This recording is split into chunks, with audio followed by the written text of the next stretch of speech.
months. Not even 2. Not Don't even you 2. Be lying. I'm sorry, not even 2. Give us credit. So much credit deserved. Oh my gosh. Oh my god. It's been January 16th was our last. It was actually the last recording date. I think I published it like 5 days after that because I took a little bit of time. Then. Yeah. We're doing pretty good. Well, hello. Welcome to the Girls in the Yarn Cafe. Welcome. My name's Trysten. I'm Christy. I'm Christy's daughter. I'm Tristan's mom. Hello. And we are in Payson, Utah, in our secret location. That cats are not allowed in. It's insulated. It's our soundproof room because it has yarn on all the walls. Oh my god, serious. I told Eric that if he wanted to soundproof a room, I could just bring my yarn inside. It works. If I walk from the hall and I'm talking and I walk in here, it's like, whoa, it like deadens what I'm saying. I could sing in here. Because there's yarn on all the walls. Yeah. I have a lot of yarn in here. You really do, but you are a yarn dyer.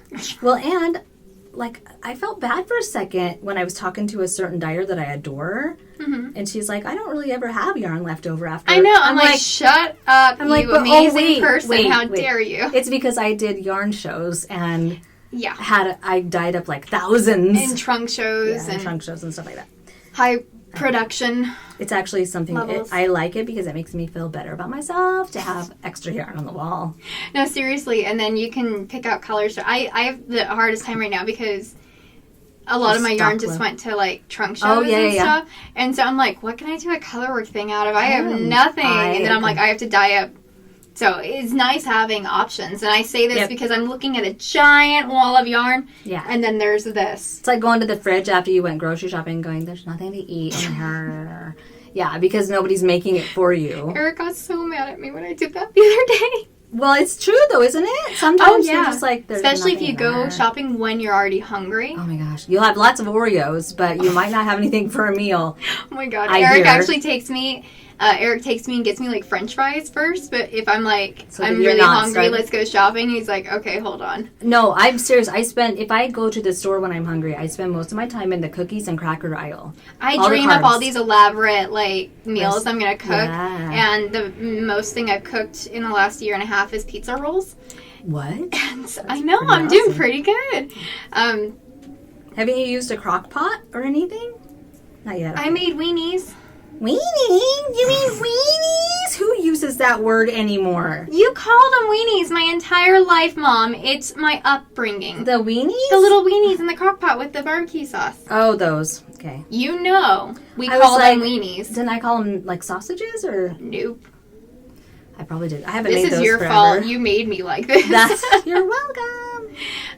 But yeah, so I'm like... It's funny when I go cooking, I'm like, let's look at Pinterest. Let's get all these ingredients. Yeah. And then you get back and you're like, I don't know what the hell I was thinking. Let's eat more pizza rolls.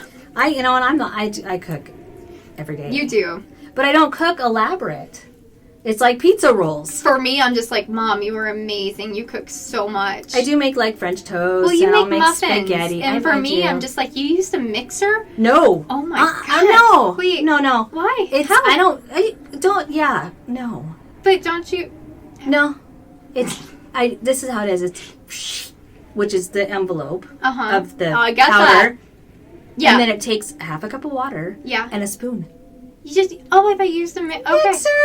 Well, my opinion of you kind of got a little bit lower I'm not as cool there, but but I do make things like spaghetti. But I don't use spaghetti noodles. I use tortellinis. Now you're just making up words. Now tortellini, tortellanis. Tortuga. You know what though is my new that I created, but I probably didn't. Because we have lots of hamburger meat, right? We have a lot of ground beef. Wow. Sorry, I've just been. I've thought I don't laugh at things. inside jokes. No, I've thought that I created things before, like a certain way of knitting in the round, and I'm like, guys, to my knitting group, and it's just like, oh, honey, that's been around forever. Yeah. Let's hear your original idea. Well, first of all, Alaska, my daughter, your sister, she makes this amazing ranch dressing powder, which is actually something that I taught her how to do. And it's all the herbs and stuff. Mm-hmm. But I started putting that on hamburger patties. Just the powder, like a ranch burger. I feel like you did that when we were growing up, and there are such things as ranch burgers. But here's the part. Okay. One day I was making burgers, and I'm like, oh crap, I don't have any buns. But I had bagels. And now that's like Vaughn's favorite way to eat a burger is we make them on bagels. And it's really good. That does sound good. I know, and I'm sure there's places. No, you invented this. I did. Oh my god. Oh, it's so windy outside. Can you guys hear that? Every time I wear a skirt, it's like God wants my skirt to be lifted above my head. Showing clearly. And anytime I'm just like, I don't need Spanx today. It's been nice. And I drive down here and it's just like hurricane winds, and I'm just like, great. Marilyn Monroe all the way. Seriously, every time I wear a skirt. I'm out in the country and it's all flatlands. We're between two mountain ranges. You're in the city. You get a lot of wind too, though. We do, because we're right by the canyon. We get a lot of wind. We're pretty much Chicago. Yeah. The windy city of Utah. Yeah. Utah County / Chicago. That's what it's exactly. So. But yeah, we get a lot of wind out here, and I mean we get wind. We're by like 5 different canyons. Well, and they call them. We get microbursts out here where it'll be windy, but then all of a sudden, and that's when the skirt goes above the head. That's when the roof tiles come off the roofs. Yeah, that is true. I mean, we've lost. As a homeowner now, that terrifies me. Anything little, so cool. I'm just like, it's totally worth it. If you have to give up a few roof tiles to own your own home, it's worth it. I'm just going to start playing Wizard of Oz downstairs and make a bigger deal than it is. You're going to be like... If that ever happens. There'll be flying dogs outsid your window. And well, that would be so funny. Sharknado scare. That'd be so funny if you took one of your dogs outside and held it in the window during a windstorm and went, there's no place like home! Or like have the music start playing. Set up your tripod on the inside. With the music going. Oh my god. And take your little dog. Don't give me ideas. Jasper would be totally on board for that. Oh my god. Because his tongue already hangs out, so it could look like it's just flapping in the wind. I would laugh. That would be I would be entertained by that. The ideas in this... I would be entertained by creating that. And the ideas in this head of mine, as I'm dyeing yarn by myself all day long, I come up with the best ideas of like, I could make a little movie like that. It would be so funny if I did this or that. And I'm just like, I don't have time for that. I know. I have a lot of good ideas. And the poems I write and the songs I write in my head. You have a gift. I do. You definitely have a gift. I do. I think Vaughn just is to the point where he just kind of goes, yeah. When I do it, I'll be like, that was a good one. I'm always impressed. It's the same with puns. That's what it usually is. Yep. It's usually a pun of some sort. I'm horrible. I'm not good at those. I know you're good. I have to say, I'm not bad. You're excellent. I'm mediocre.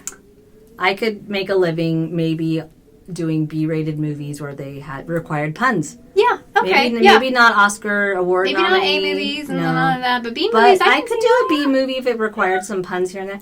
I listened to, oh my gosh, who was I listening to? I was listening to someone, I was watching a show on TV or something, and it was like a talk show, and the guy always tries to come up with puns. I'm like, I need to be his show writer. I know. Clearly he could have done this instead of this. It was a wrong choice. That's what Eric's favorite thing to do is when something falls short, he just goes, That's right. That's true. Mm-hmm. I'm pretty good at it. It's usually for me because I can't do the things for our knitting community that I've thought of doing. Oh my god, yeah. Like, you've had amazing ideas. Story, I still have one I'm going to do. It requires a pattern of some sort that I create. Good luck. Yeah, it's going to be amazing. I'll be in your video. Yeah, videos. Remember when we had that one idea for the videos when we first started that we were going to do? I think we should still do stuff. But anyway, oh my gosh. I forgot you. We'll talk about that later. Hi. Sorry. Yeah. This is literally how our conversations go all day. I'm sorry. Yeah. We don't get around each other that often. No, we don't get around human beings very often. No. And so it is really impossible to talk about these things that men are a little...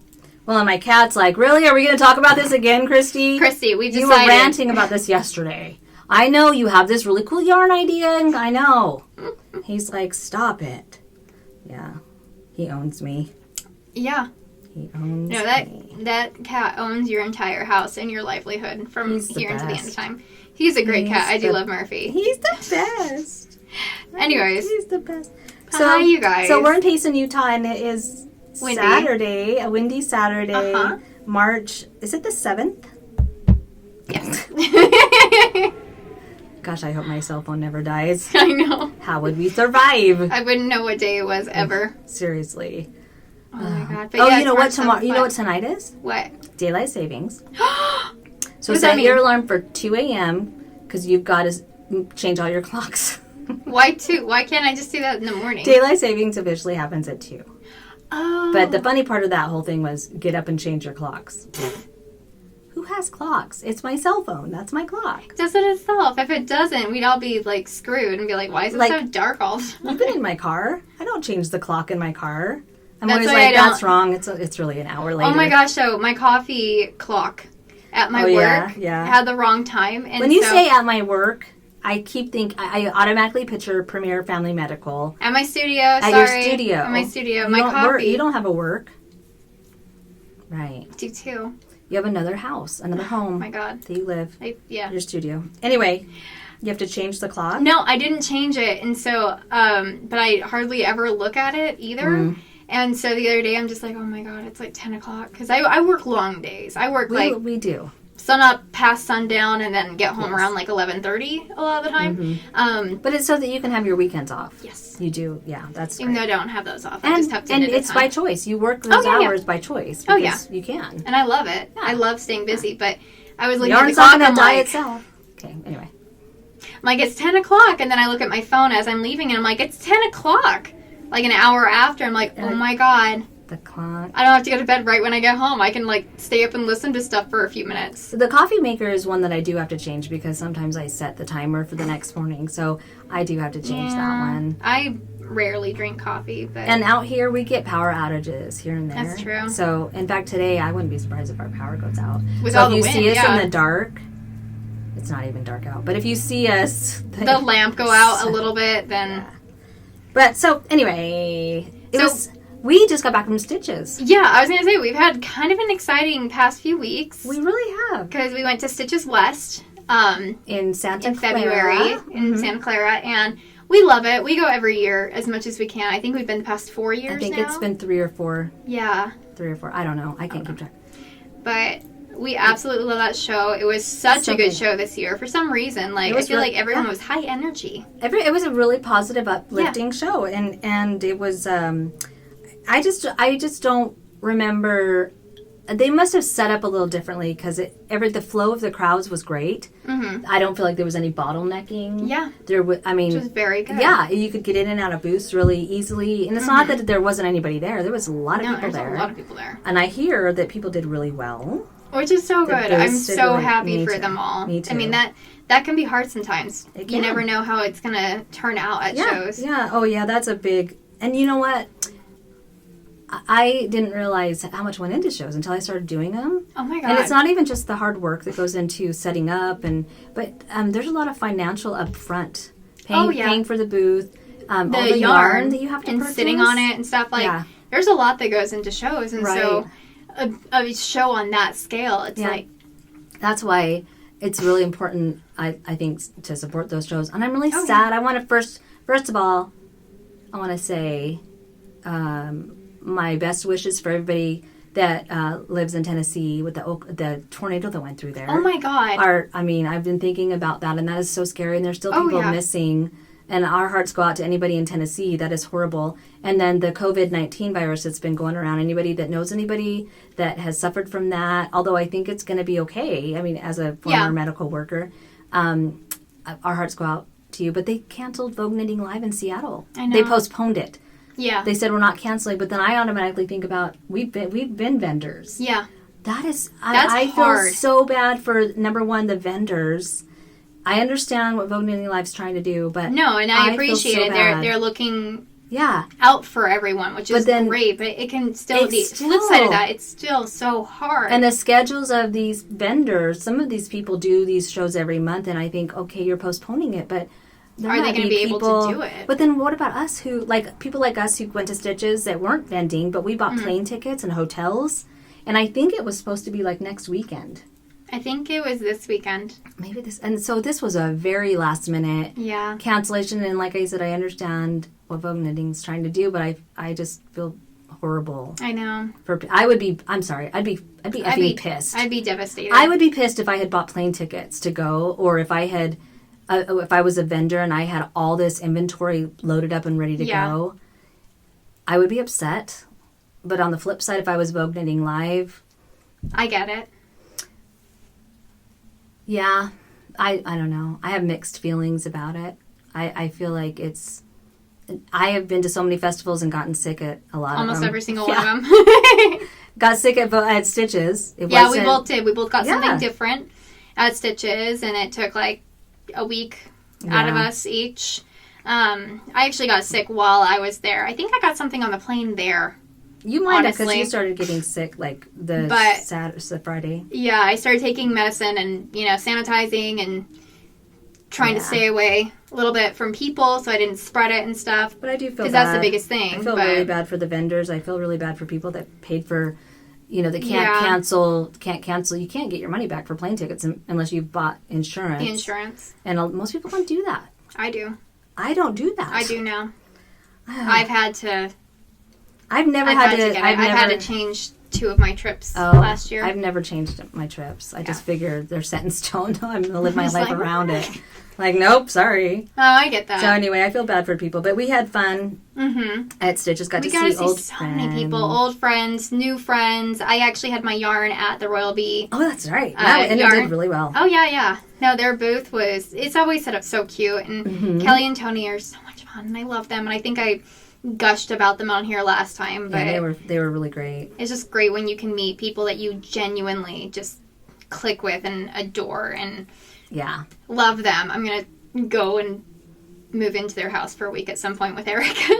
We're going to go see them. I want to go see their shop and stuff. It's cute. I've been online. I've been seeing more photos of their setup, like of their store, and it's so adorable. It's like you're inside a little beehive. It's almost like with the little things on the wall. I didn't think about that. I love it so much. And Tony picked out the wall color. So cute. And because like, there's a specific old design in it there. looks like a wine that they have their stuff in old wine racks or something, but I didn't think about the shape of them. Yeah, I love the shape. Like beehives. It looks like a little honeycomb pattern. Yes. Oh my gosh, I love their shop so much, and it's just warm and inviting and everything. So sweet. It was so fun hanging out with them. Yeah, and then we got to go to dinner with them and a bunch of people one of the nights. We actually got to see Tanya. Nicole. Hey, Taylor. Hey, everyone. Who else went to dinner with us that night? The girls, a beautiful sister. Yes. Hillary and Heather. And the other Hillary that I don't know very well, but she was really nice. Yeah. And everyone Nicole was like, Loco. It was a long table. We had a lot of fun people with us. What night was that? Friday? Don't remember. I think it was this Friday or Saturday. I think it was the Friday. Anyway. But we got to see a lot of our old friends. Oh no, we got to see so many people, and I was super excited, and I hate it, but I can never remember everyone, so I think I'm just going to stop there. But and I didn't even buy a bunch of yarn because I think we've talked about this before. We don't necessarily go for the marketplace. We go because we get to see like Leanne and Afifa and our friends we've made. And I'm sure you all know that. I mean, it doesn't even necessarily need to be a yarn-related event. If you go to church or if you go to meetings or if you have a job, you make friends places you go. Yeah, I always go for the people. I love meeting the people, being a social person. I did buy a fanny pack. Oh my gosh. And it made my weekend. It's very cute. It's very cute. It is pricey, I'm not going to lie. Yeah. But it's the only fanny pack that I'm ever going to buy, so I'm like, done. Yeah. It's very cute. And it's really cute. I didn't bring it with me, but it's really cute. It's by Ritual Dyes. Mm-hmm. And yeah, I bought you have a birthday this year, though, so you could call it your birthday present. Oh, yeah. I get one a year, right? I'm going to drink this energy drink over here. Okay. Don't judge her, guys. Don't. I don't want to be judged. But, no, it's always just a super fun event. And, yeah, it was just a lot of hanging out and knitting. And I'm trying to think if there was anything, like... pivotal. So anything that was highlight. I think just hanging around with the people. Oh, I know. I finally got to meet my friend from Canada. Oh, Tanya. We love Tanya. I FaceTime with her almost every time I go out of town when I'm just alone in my hotel room. She was working in the Farmer's Daughter. Mm-hmm. I know, and I was really a little upset about that because that meant we couldn't hang out with her as much. Oh, I know. That's not cool. Yep, I have words with her for a few things. But I'll be able to see her this year again later. Mm-hmm. But that's you guys will find that out later. What else have you went to? Did you go to Royal Bee since before our last? I have zero idea. Hey. I don't know. I think I went before last time we podcasted because I talked about their shark bathroom. Oh, that was so fun. I don't know. You didn't talk about it on a podcast because I don't remember hearing about it. I didn't? I heard about it from when we were talking about it at dinner at Stitches. Oh my God. From Kelly. Okay, guys. Tony has an awesome... That's right. Okay. So, I did go to Royal Bee Yarn Co.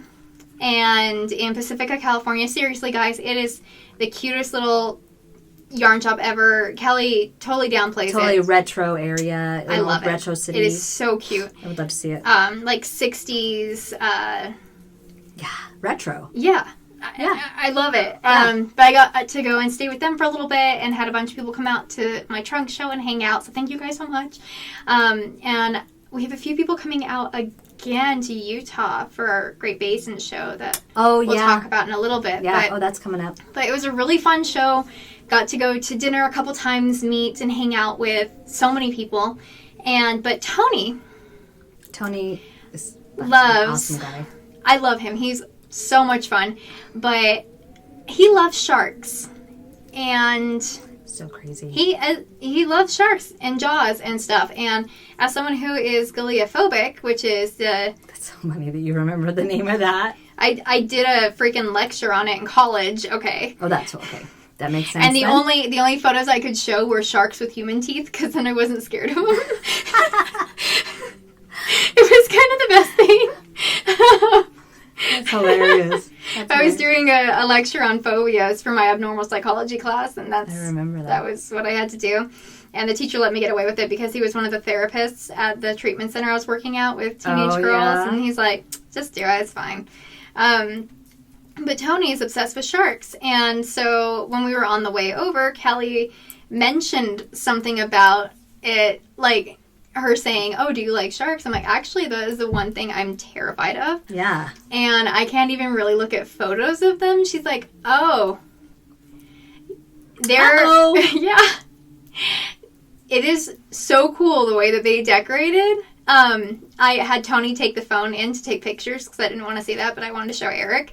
But we walked in, there's like these little miniatures and like it's kind of everywhere, but it was it's Jaws not. The movie. Is he obsessed with all sharks or just? He's obsessed with all sharks. Okay, and so before I left, I got him and Eric matching megalodon teeth because he took me to a really, really cool, like, not taxidermy, but like skulls and fossils and like a really, really cool shop. Was it a graveyard? No. It was a store. Shut up. We went to a shark graveyard. Yeah, there was like skulls and there was like teeth. It's where they bury the sharks. But no, I got a little plesiosaur because that's my favorite dinosaur. It's the water one that. But I got Aiden and me matching. It did teeth. What? Yeah, that's what I thought. But I got me and Aiden, my nephew, little matching teeth because I know he collects rocks, and so I got him a fossil. Cool. But yeah, their bathroom is ridiculous. It's sharks everywhere, like the Jaws main photo for the bathroom curtain. But there's also like a little shark that's in a jar, like an actual little shark that's in a jar. Shark activists are going to get mad. It could be a rubber shark. I didn't look that closely. Yeah. But and then there's like the mouth of a shark, the jaw, the bones, the jaws, the rows and rows and rows of teeth, the rows and rows and rows of teeth, okay. On the wall. But they have like this model of a shark coming out of the freaking wall. It's the jaw. Right? It's the Jaws shark. And there's the little guy in the It's pretty awesome. Oh my god! Like as an 80s girl, I can say that's really I started walking in there because they're like, "Oh, will this upset you?" And I'm like, "No." And I think curse words galore came out of my mouth. And I'm just sitting there laughing. I'm like, "Well, I'm not going to shower in your bathroom." Yeah. And then we went into the other one. Because Kelly was thinking, like, oh, this one's fine, you know, it's all cute and stuff. But she forgot that she has a shark bathroom curtain, too. Oh, yeah? But it's pink, and it's, like, cartoon sharks with cats riding them, wearing cowboy hats and or that's something. Totally cool. And I'm like, you know, that's fine. You know, I'll be okay. If I get freaked out, I'll just shut my eyes and shower like that. Yeah. And she changed it for me, because I'm a baby. But they were really nice. I loved hanging out with them. That was a fun show. And if you're in the Pacifica, California area, I would stop by. That is now officially one of my local yarn shops. That is. Mm-hmm. Yep. They're cool. They are great. And then Stitches and then I think our next thing, you don't have anything before May, do you? Mm-mm. We have... I have a couple trunk shows going on right now. We're going to the Maryland Sheep and Wool Festival. Yeah. Coming up. I'm not. Well, I mean, we're going to Maryland. Yes. And at the same time as the Wool Festival, which I didn't go to last time. It was wet and cold. It was raining. I can't go out in the rain. I didn't bring my rain boots. You didn't bring your rain boots? I should bring those, but they're just so big. But yeah, I mean, if you want to go to I loved it, though. It was one of the best trips of the year for me. Oh, my gosh. That one is always so much fun. And the Knot House girls, like, I'll be vending at the Knot House during that. It's the first weekend in May, and it's the Friday, Saturday, and Sunday, and I'll be there with my yarn. I am prepping now, and there's going to be some good stuff there. I'm really excited. I talked about it on my live that I did the other day, saying the Thursdays, the VIP, there's like a 2 hours. Friday. Or the Friday, and I was telling people it's really worth it. You get a goodie bag, and all the other times it's pretty busy, but it's worth it.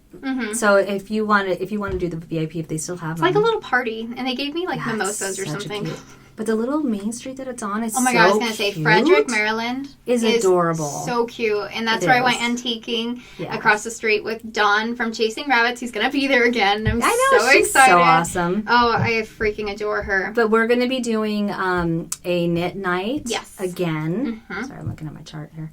We're gonna be doing a knit night on the Saturday night at our hotel, which is the was it the Fairmont Suites? I think so. I'll get the address and everything out. But I'm also, and don't tell the Maryland Sheep and Wool people, don't tell Knot House people. I don't want to make anybody mad. They're not going to be mad. But I'm bringing some yarn with me to Maryland, like just to do your own little pop-up? I'm going to do my own little pop-up. I'm allowed at the hotel. So, and it's only going to be for the people coming to the meetup. To the knit night. That's what I meant. Yeah. Meetup knit night / Christy's trunk. You're not going to have it in your hotel room and anyone can go in there all weekend? I'm going to leave my hotel. I'll get y'all a key. There's going to be like a little rope in the door so it doesn't close. Yep. We're going to just do that. But no, you're going to be taking some yarn just down. Just a few. I'm not going to take a lot, but maybe some of the newer colors. So that I think that's a great idea. If you want, you can buy some. If you don't want it, you don't have to. Gosh, don't feel pressured. Yeah. But, I just thought it would be fun to... For that Saturday night. For the knit night. Just for the people coming. So just remember that. You have to come to the knit night to get any yarn. It's going to be fun. Yarn. Last year we had so much fun. We had like 30 people show up or so. There was a lot of people that came to that. And it was a really enjoyable, relaxing... a great night. I swear, that was one of the best knit nights. I just loved that trip. We got to see some old friends. We had some new friends that came. And, you got picked up and brought by a stranger that wasn't a stranger. That's not a stranger anymore. They were coming to the knit night. I know. They're like, Trysten, are you going to go hang out with your mom? I'm like, yeah, but my Uber's right there. And they're like, we can take you. I'm like, cancel. Yes. And we usually work the door at Needles Up, but I don't know if they're doing it in Maryland this year. I haven't heard. Actually, when I checked with Sue, which has been a couple months ago, she wasn't. It's been a while. 100%. She wasn't 100%. Yeah, and I know that Chelsea had her baby, so she's got a new little baby. Oh yeah. So we may not have the Needles Up. I may not be working there, and if not, then I might go ahead and go to the Sheep and Wool Festival. Yeah, if it's not raining. If it's not raining, I don't want to get rain. I would love to head over there at some point, but honestly, I continue to have so much fun at the Knot House. It's a fun I'm going to be under the stairs again, so I'll be working the line, if you will. I'll basically just be hanging out with you guys while you're waiting in line to check out. She's under the stairs. I just wanted to make sure that we were recording. That would have been so sad. I haven't made that mistake since early on. Oh, I know. So, making sure. But yeah, and then I have a bunch of samples I'm taking, too, for some new designs and some old designs. So that one's going to be fun. But then the weekend directly after that... Is it directly after that, or is it the end of the month? Nope. It's the next week. So it's like the next weekend. 7th? It's Mother's Day weekend. I don't know when it is. is. Maybe that's a week and a half after we get back. It might be. That's the Great Basin Fiber Festival. Guys, Fiber Arts Fair, sorry. Fiber Arts Fair. Yeah, Fiber Arts Fair. In Farmington, Utah. And guys, it is such a fun show. And at the same time, nearby is the Fairy Festival going on. There's just so much going on right Village. there. There's so much going on during that weekend. And so I honestly think it is a great time to come out. And we don't know what the weather's ever going to be like. I think the first year it was cold and rainy. The second year it was beautiful. Oh, yeah. It was a beautiful weekend. May in Utah is beautiful. And it is Mother's Day weekend, so I know that makes it harder for those of you that do things for Mother's Day. But it is really worth it. It's a good show. It's awesome. It's getting better every year. It really is. I think they're bringing in more and more people this year. And I might bring some, I might take some more non-superwash to this one. just because people are, it's put on by the Knitters Guild or the Spinners Guild. The Spinners Guild. So it's a lot of people that were more used to the rustic wools and non-superwash. So I might bring some non-superwash, and I might bring some like Polworth. Have I mentioned how much I love Polworth? To me, you have. I didn't know what it was before I found it. And it's gorgeous. It's like 75% merino, 25% Lincoln sheep wool mixed together. No, it's in a pan. And it's so soft and springy, and it's so That's gorgeous. A good word for it, is springy. It's like springy, and it's superwash. Mm-hmm. But anyway, that's coming up, so we'll be at that. I know that our friend Nanette, who has Nanette Wake Studio that makes bags, and she also dyes yarn, but she makes the woven bags, the ones with the that are so beautiful. She's going to be there. Who else? Kelly, they're going to be vending, right? Oh, I don't know. Oh, wait. Okay. I don't know about that. Oh, Cerulean Orchid. Who else was? Oh, Cerulean Orchid. Somebody else was going to be vending there. Is Forbidden Fiber Co.? Leanne might be. I have no idea about that, actually. I'm not sure. I don't know. Don't ask me those questions. Why are you putting me on the spot like that? No, if you check out greatbasinfiberartsfair.com, I believe, or just Google them, they have the list of vendors. But it's always a fun show. We always have a great time, and it's like 2 buildings worth of vendors, and there's hotels around there if you guys needed a hotel. And I think we'll be orchestrating a knit night for that too, because we'll be staying up in that area probably on the Friday night. The hotel we stayed at last time on the first night. Mm-hmm. It didn't have like a lobby area though. Remember that? Yeah, we're not staying there. And then where did we stay the second time? It was right around the corner, wasn't it? I don't know, but I think we'll have to set up a knit night somewhere. Yeah, because we booked our hotel like the day of. We might even be able to do it at the Great Basin, because they usually have a knit night for all the spinners. Remember after? Oh yeah, that's true. They have a really fun knit night. We might be able to put on like an actual event. That would be really fun. Okay. And if we do, we'll let you know. Yes. And then we can't announce some of the other things. Not yet. Well, I mean, we're going to Rhinebeck. More things are coming. Yeah, we're going to Rhinebeck. And we're going to be stealing Hannah with us too. And I think that there might be some other things that we can't talk about yet. Yeah, we can't talk about all those yet. But what are you knitting on? Because we haven't even talked knitting yet. And we're like forever in. I'm knitting on... Sorry, let me just get my needle out of there. I decided to make the Andrea Mowry Stonecrop sweater. And I wanted it to be in subtle color work, not super contrasty. Mm-hmm. So because I love the stitches on this. It gives it a very delicate look.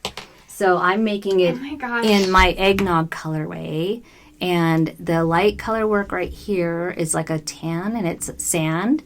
And then I'm using, for this color, is like an aqua bluish color, which is called Lagoon. And then down here, it's hard to see on here, but this I switched to, this is my orchid, or my orchard colorway. And I'm totally slipping off the needle. Orchard is like the most versatile color I've ever made. It's really? Because it's got like burgundy and navy and aqua and green and brown. It's got all the colors, and it's hard to see on here. Maybe if I show the skein. My help. But I really love this design. So this is the color. Oh, that is pretty. It's got a bunch of colors in it, and it's been around. I've had it for a couple of years. It's one that I did carry over because it goes with so many things. It does. I really like that color. You can use burgundy. You can use green with it. Pull different colors out of it. I sell a lot of this one. This is one of my more popular ones. Mm-hmm. But I'm addicted to this knit. And I'm using, the best part of this. Mm-hmm. And I know a lot of people haven't tried this base of mine, but it's the Bon Bon sock is what it's called. But it's a 2-ply. But it's a high twist 2-ply that's a little bit thicker than a regular fingering weight. So it's not sport weight, but it knits up with it's 391 yards per 100 grams. Mm-hmm. And my normal fingering is 437. Yeah. So, and with the Stonecrop, she uses spin cycle, which is kind of a fingering to sport weight. Mm-hmm. So I'm like, that would be perfect. I'm going to try it with this. And I got gauge with it and using the regular needle sizes that she calls for. But it feels that the 2-ply is soft, but it gives it I don't know how to explain it. Like a squeaky? It's not squeaky. It's more of it's got texture to it. So I love how it feels. Oh my gosh. I absolutely love how this yarn feels. It's my favorite yarn to knit with. Mm-hmm. It's just, I've made socks with it. It makes the best socks. But I haven't made a lot of sweaters because a lot of sweaters call for the fingering weight gauge. Yeah. And this is just slightly thicker. You could still do it. It would make a tighter fabric. Mm-hmm. And you could still do it. But yeah, so that's Stonecrop by Andrea Mowry. I'm using, I'm going to get out my little handy dandy notebook. Oh. When we were at Stitches, we went to Target to get something. I don't remember. Yeah, someone's like, show me your haul. I'm like, I went to Target and bought a notebook. Seriously. And I did buy some stuff at Stitches. Yeah, I got stuff. But I got this notebook from Target, okay? And it wasn't even that expensive. No. I don't think it was like $5 or $6 maybe 4. But the pages look like this. And they've got, I don't know if you can see that, lines on the bottom and an empty spot. But I am not the best at putting my projects in Ravelry. And also, who wants to pull up the internet every time they want to look and see what, they're knitting on? Yeah. So I got a mechanical pencil. Click, click, click. And you're going old school. And so I wrote down, I'm writing my, right here, I'm writing down information about the sweater, like the colors. Some sweaters you change needle sizes to get gauged, and I wanted to write that down. And I didn't want to put it on a pattern somewhere that's just floating around in my yarn room. Yeah. And I didn't want to put it on Ravelry. I do that a lot. And the colors that I used, and sometimes, and also, that's different. But sometimes you might change a detail about it. Yeah. I've heard with this sweater, some people change the bobble row. There's in some sizes, because depending on the armhole length, you're going to end up with bobbles on the sleeve and bobbles on your side that are going to line up with each other. Yeah. And they hit each other, and I guess that's been a problem, so I'm going to keep an eye on that. And if I change it, I want to be able to write it down so that next time, if I want to make it again, I'll remember. Or if someone says, what colorway did you use in 5 years? I will be able to say, let me look at my notebook, and I'll have it written down. Isn't that amazing? I love that that's what you're using it for.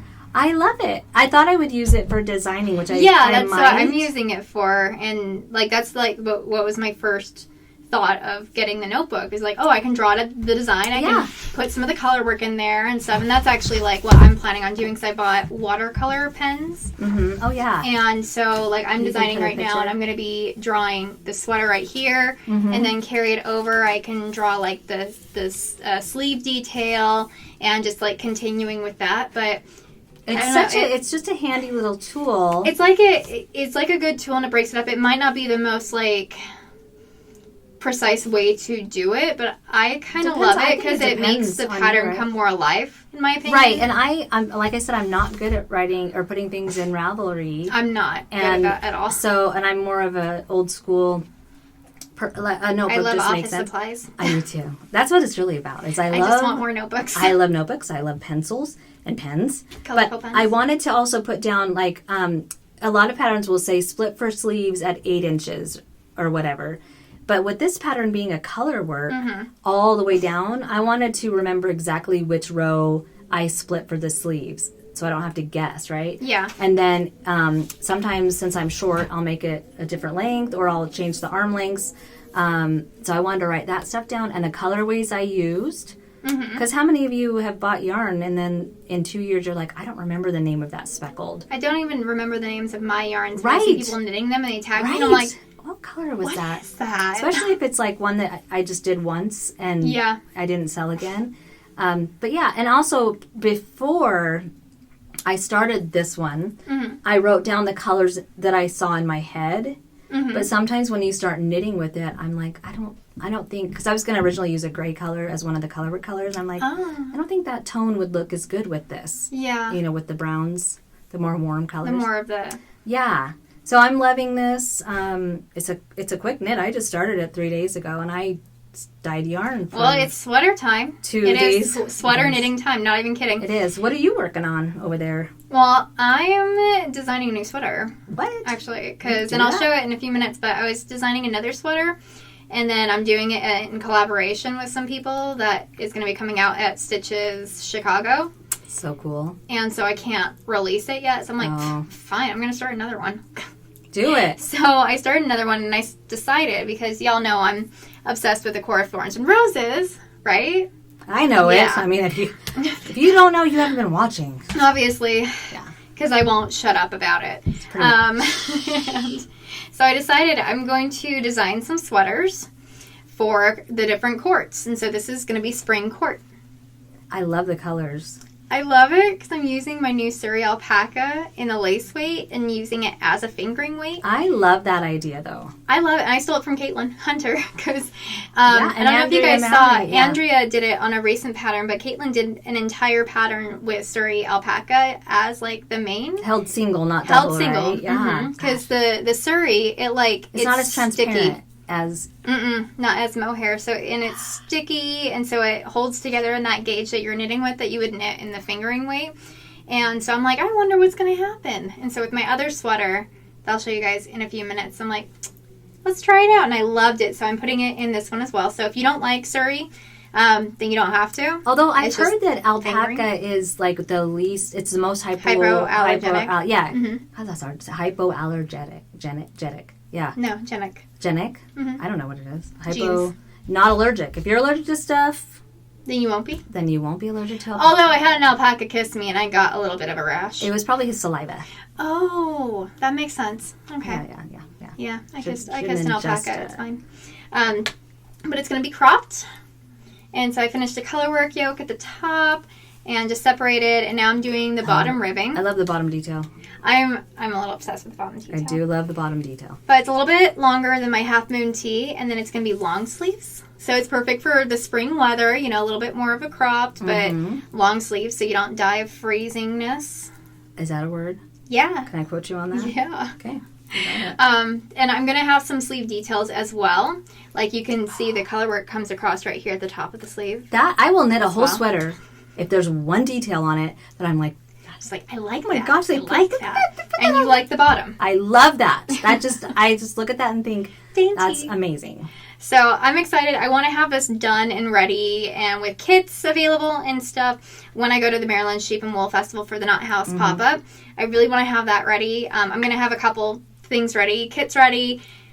I'm probably over-preparing, but I'm really excited. It's going to be a fun show. It was so fun. If it's out in time, this will be out on that release weekend, and then I'll do kits after. So if you're going to that show, I'm going to have 2 color options. And, of course, I'm always going to have the 9 sizes.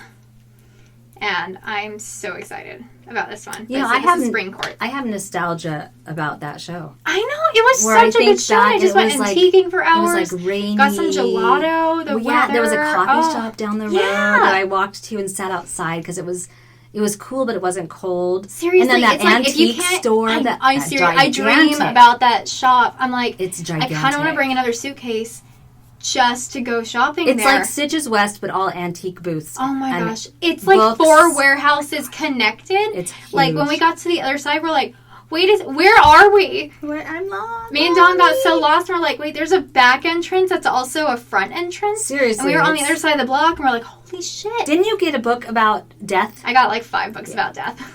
Pretty cool. That's and so morbid. One's called Over My Dead Body, or Over Your Dead Body, and it's like cool quotes from tombstones. I'm like, this is the coolest thing. I got a tarot book that just had amazing like color inspirations for it. I got a lot of really cool stuff there. It was a cool I loved it so much. But I mean, if you're not going to Rhinebeck, because Rhinebeck can be pricey. It can be. Maryland is a really good alternative. I'm not going to lie. I don't think it's as crowded. It's not as crowded, so if you have any kind of social anxiety and Rhinebeck just seems a little bit overwhelming for you, Maryland is such a good show. Like the actual Sheep and Wool Festival, we went to it a couple times. It's just chill. I think the thing I like better about Rhinebeck, though, is the fact that you can't go anywhere, and so everybody just hangs out with each other at your Airbnbs or at restaurants. And I think there's less of that at Maryland. It's more about the festival. We made it about, we were able to hang out with people. Yeah, we were still able to hang out, sit on the grass, eat. I liked it. Chill. I loved it. I thought it was a great one, but there's no, meeting on the hill thing. I don't think there... Well, was there one in a building? There was a meetup. There was a podcaster meetup, but it wasn't like 40,000 people on a hill, and you can't walk 5 steps. I don't think as many podcasters go. It's really more of a rustic wool and sheep festival. It's so nice. Seriously, if you can get out, the Maryland Sheep and Wool, that's seriously one of my favorite outdoor shows that I've ever been to. But the Knot House one is busy. Oh my gosh, but it's so much fun. It's like a yarn party. It's like you go shopping, but everyone's happy. Do they only let a certain amount of people into the store at a time? I don't know. You don't know? I know on the Friday, there's a 4-hour VIP preview, which does cost money, but you get some cool stuff from it, and you get because like a party. If they're not doing needles up, I thought about asking if they needed a volunteer to work the door, like to maybe because I have experience. You have I have experience in counting people at doors, so I think it would be fun. But yeah, the Friday night is just a preview night. I think it starts at 3 and goes till actually it's pretty long. I think it goes till 8, but it's like a party. 8, yeah, and then the other 2 days are free, so anyone can come at any time. And either way, I'll be there the entire. Wait, but the VIP night, was it all night, or was it just for the first 3 hours or 2 hours, and then it went to everybody? I don't know. I think if I remember correctly, I think that's what it did, but I don't know if I'm thinking. Oh, don't quote me wrong on that. Then I'm sorry. We better check on that. Yeah, we'll check on that. They're gonna be mad at me. Time. I think that everybody can still come. I think you're right, because there is a line after. Okay, so. I'm wrong, guys. There's a VIP There's time. A possibility, Trysten. There's a possibility that I'm wrong, but there's always a possibility that I'm wrong. But no, I'm really looking forward to those 2 shows coming up. But yeah, I've had I have to tell you guys, I do have a couple yarn trunk shows going on right now. One is in Massachusetts. It's at JP Knit and Stitch. It starts on the 10th. I just sent some yarn over for the Modern Skein in Texas, and it's all custom colors. So you can't get them online. So you can't get them from me, even. They have their own custom colors now, and it's a beautiful 4-color fade, and it's a lot of earthy hues and clay and stuff, and I love it. It's gonna be beautiful. But they are doing their 2nd or 3rd anniversary party, and that's what it's going to be there for, and it's there forever. But their party is, I think, the 13th through the 15th. Let me look at what days are for a second. It's the 13th through the 15th. March? Or? Yeah, it's next weekend. Yeah. Mm-hmm. And then my yarns will also be at Chelsea Yarns in New Jersey through their Wool Walk, which is the first weekend in April. Okay. That'll be cool. So I love trunk shows. That'll be fun. We got to see Christina at... I know. Was it Stitches? At Stitches West. Yeah, at Stitches. What one? I can't believe we were just at Stitches. That wasn't not very long ago. I know. But I have to say, I've been, lagging for a couple months because of winter. I really do think I have seasonal effectiveness disorder. I think it does affect a lot of people. It does, yeah. And so I'm just so happy, though, because, Stitches... Once we got back, once we got not sick anymore, I feel I've had so much energy this last week and a half or so. I have too. I've just done a lot of yarn so much production and so much knitting and just been so happy. Well, sometimes we just need a break. Yeah. You know? And our bodies sometimes tell us when it's break time, unfortunately. Yeah, or that's true. I guess, or fortunately. But I just feel I've had so much energy and just positive vibes online too recently. I do too. I don't know. It's been a good little thanks to I want to thank everybody for reaching out about my heart problem. Yes. It was funny because it was our last podcast. Remember when we were sitting here before you were fluttering. The podcast? It had been happening for a few days, and that's when I'm I might need to go to the doctor. So I went to a cardiologist and got some testing done, and I'll be going back to the cardiologist I think next week to get results. I was supposed to go last week, but I got sick. Yes. But I thank you for reaching out. Things are better. Keep talking. I just realized mental health. I need to get medicated. She's not medicated. I am. I just need to take my next one. So, yeah, I did. I went to the cardiologist. And the interesting thing was that I thought I'd have to be on a medication, but he put me on magnesium, which, who knew? There's a few side effects with magnesium. But my body, I think, is getting used to it. And it has helped a lot. And I have cut down on caffeine a lot. Because I thought, I have drank caffeine my whole life. But it doesn't hurt to cut back. So I did. And he didn't think it would help any. It doesn't make it worse. He said if you had just started drinking caffeine and it was happening, I would tell you to stop. Yeah, that would have been a sign. He goes, but your body's used to that. I mean, he goes, that's not causing it. Yeah. Sometimes we don't know what causes it, he said. So everything's looking better. It's still doing it, but not as often, as long as I stay on the magnesium. But thank you to everybody who reached out. I appreciate it. I'm doing fine. Good. I'm going to make it. Good. I have to ask, though, because I know everyone is going to ask. We haven't even talked about what you're wearing yet. What do you mean? That gorgeous thing on your chest. Holy cow, this sweater. I started it on the way home. Yeah. From Stitches West, which was on Monday. It was 3 weeks ago. I took it out 3 times on the plane. It is time to knit sweaters. Because I did it wrong. I had counted wrong the first time, and I did something wrong. You were also getting sick. I was getting sick. So. I think I used the wrong needle the second time. Oh, but I have your needle, by the way. Don't let me forget to give you back needle. your That's needle. That's a size 4, right? Size 4. I have like 10 of them, but I never have them with me when I need them at the shows. And I need them. So, this is Andrea Mowry's, I think it's her newest sweater pattern. It's called Pink Velvet. The pattern calls for fingering weight for the main color, and then the color work is actually an alpaca merino silk blend fingering weight, not the lace weight. Yeah. It's an actual fingering weight, but I didn't have that, so I took mohair, which is lace weight, and I doubled it. I held it 2 strands of it for the color work. And so it's fuzzy. So pretty. And I love it. I love it. I added some detail. Okay. So the sleeves are 3/4 lengths. It looks like skin color. Oh, I have a Band-Aid. My cat bit me. Not to be mean. The drive-by biting, right? He's a kitten and he was playing. It's 3/4 inch sleeves. Hers looks longer on the thingy-majigger, but I added detail of the mohair around the edge for 1 row. And then I bound off in the mohair on both. But let me stand up. Yeah, it's very flattering, believe it or not. It really surprisingly. is. With where the color work ends on the yoke. Yeah. And I was just thinking, I'm like, I think mine does that too. I'm super excited now. And looking at the picture of Andrea Mowry, I mean, it's so amazing how different body types, things will look so different. Yeah. And sweaters for me are a little bit hard because I have a bigger bust. And I'm short and I have a smaller waist. But so it's a cropped sweater, but I made it a little bit longer and it's still a little bit cropped on me, but it's really flattering on. Yeah. And I added the detail. I think that's like one of my favorite sweaters you've ever worn. Oh my gosh, I love it. Anyway, okay, so the yoke is perfect. It really is. Is perfect. I didn't have to alter like stitch counts or anything on the arms. I did make, I think the ribbing is a little bit taller. I made the sleeves a little bit longer, but like I said, hers looks different on the pictures. Yeah. I didn't change the increases or anything. But the back of it is also beautiful. Oh, wow. It's just beautiful. Yeah, that is stunning. Yeah, and I did, like I said, I made it a little bit longer.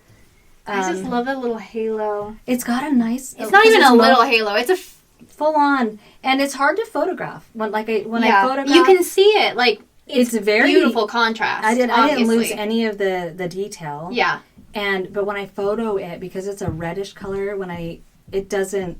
It's hard to show off that contrast. This color with the mohair and stuff. Because it does have a halo. And so it picks it up. It's such a halo. I love it. I just love the shape of the ribbing, or the color work. I mean, it just... Yeah.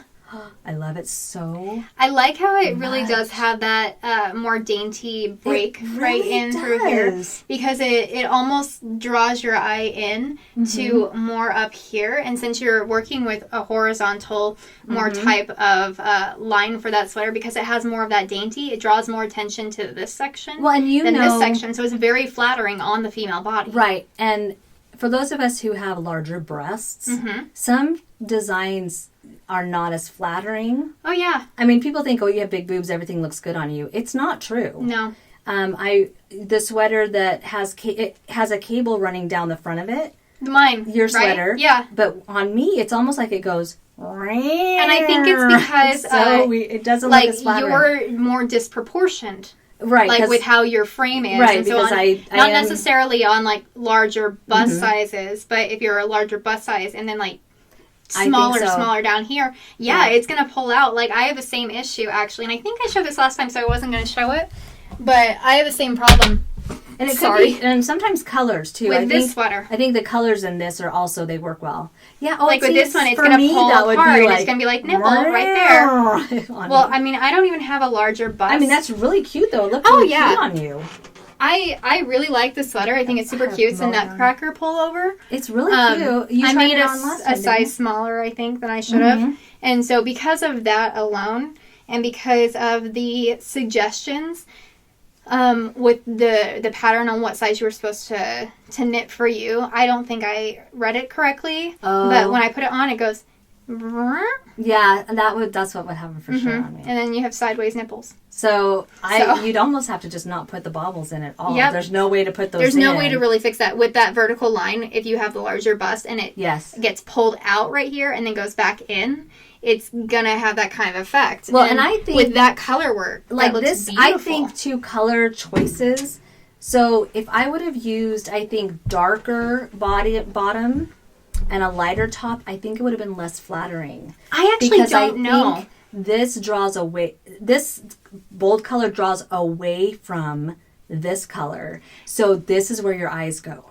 Well, that's where your eyes go because that's stunning. And it's a nice straight line. Mm-hmm. It's not bumpy. But I think if it would have been darker on the bottom, I don't know. I think that's reversed because darker on the bottom diminishes. It just looks so much different on me than with Andrea how your Mowry. color, like your lighter color down here, normally that would make you look bigger down there. But even on Andrea Mowry, it's very flattering. Oh, yeah. It looks very delicate, but it's still... It looks good on everyone. I've seen her testers. It really does. It's a great design. So I say you can use the alpaca like it calls for, or if you have mohair, just hold it double.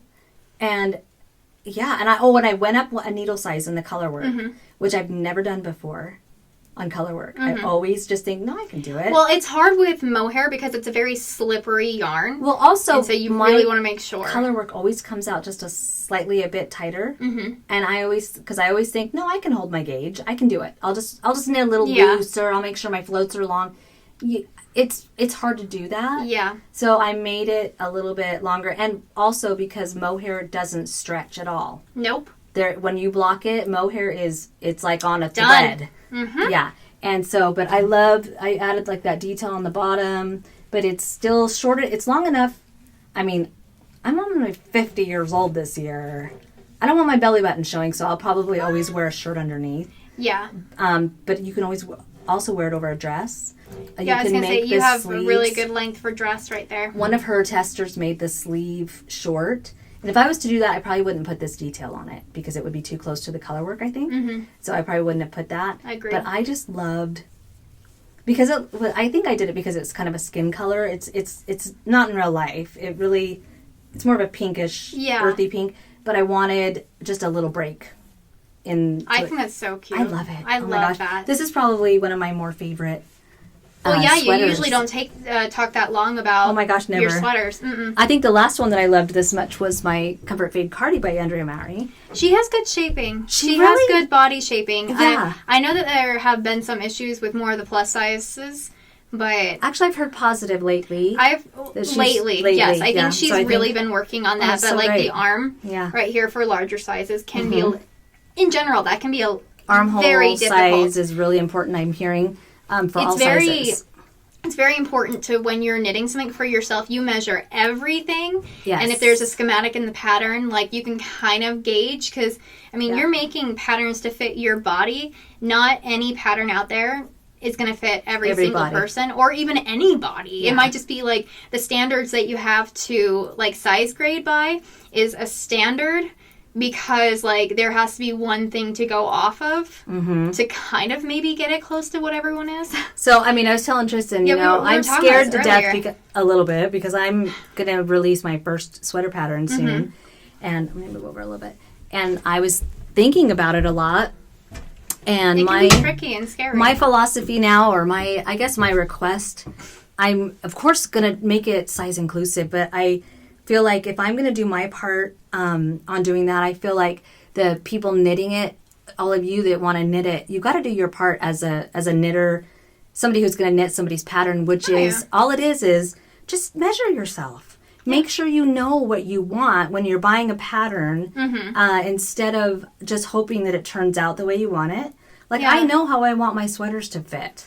Yeah, I had one person recently ask me, well, what would this size be in your sizes, because I don't put like 1X, 2X or anything like that. I put like 1 through 9. Mm-hmm. And they asked me like, what would this general size of like the U.S. standard, like 34, 36, 38? No, they asked me what would a 2X be. Like, and I'm like, well, if you're looking at it this way, technically this would be it, but you really want to measure and make sure that like that positive gauge is what you want, because also on smaller body types compared to larger body types, you're going to want different ease on it. Yeah. Like a specific sweater. Like Right. And some people... Like if it was something like the boxy sweater by Houghton, that's like 20 inches of positive ease on a larger person. I wouldn't want that either. That's not going to look as flattering. I wouldn't want that either. No, just on my body type, how I am, I think I'm a pear shape. Yeah, I think it looks really adorable on certain body types, of course. Yeah, with that ease, but it looks good on everyone. You just have to figure out what ease you want for your body. And so if, like, for Andrea's, I know the Comfort Fade Cardi was one that I heard a couple of times where for the larger sizes that it starts, like, way down here. Oh, the arm was too big? Oh, okay. So it's like, that's good to know. Measure your arm, look at the sizes that would fit that, because you have a gauge, so many stitches per 4 inches, divide that by 4, so many stitches per inch. Right. You can how many inches around are here? Yeah, you can change it up a little bit, and if you're ever confused or anything, you can, from what I have seen, designers are more than happy to help, like, answer questions, figure things out with you.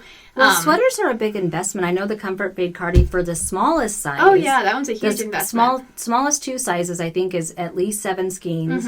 And in the larger sizes, it goes up to like 11 or 12 skeins. Yeah. So if you're going to invest in a sweater, you want it to fit. Make sure you do your part. And I'm not chastising or anything. I'm just saying, I think it's a good knitter, like, rule of thumb, because like, and write it down. Write down your measurements. You don't have to have somebody do it for you too. No. Go in the bathroom with the tape measure. Do it over your bra, because you're going to have your sweater on over your bra. If you wear bras. Well, you don't have to, I guess. Well, I think, at least for the U.S., and I think for this day and age in general, a lot of times, like, we have such easy access to everything, and things are just made at a standard that we accept. And we, like, find ways to, like, work around it and stuff. So if I go to the store, I'm like, okay, I know my size. I'm going to grab that. If it doesn't fit me, like, I'll just return it and get the next size up or whatnot. Or try it on before you buy it. You can't do that with sweaters, though. You can't do that. You can't just assume that that's yours. You need to, like, measure, because also you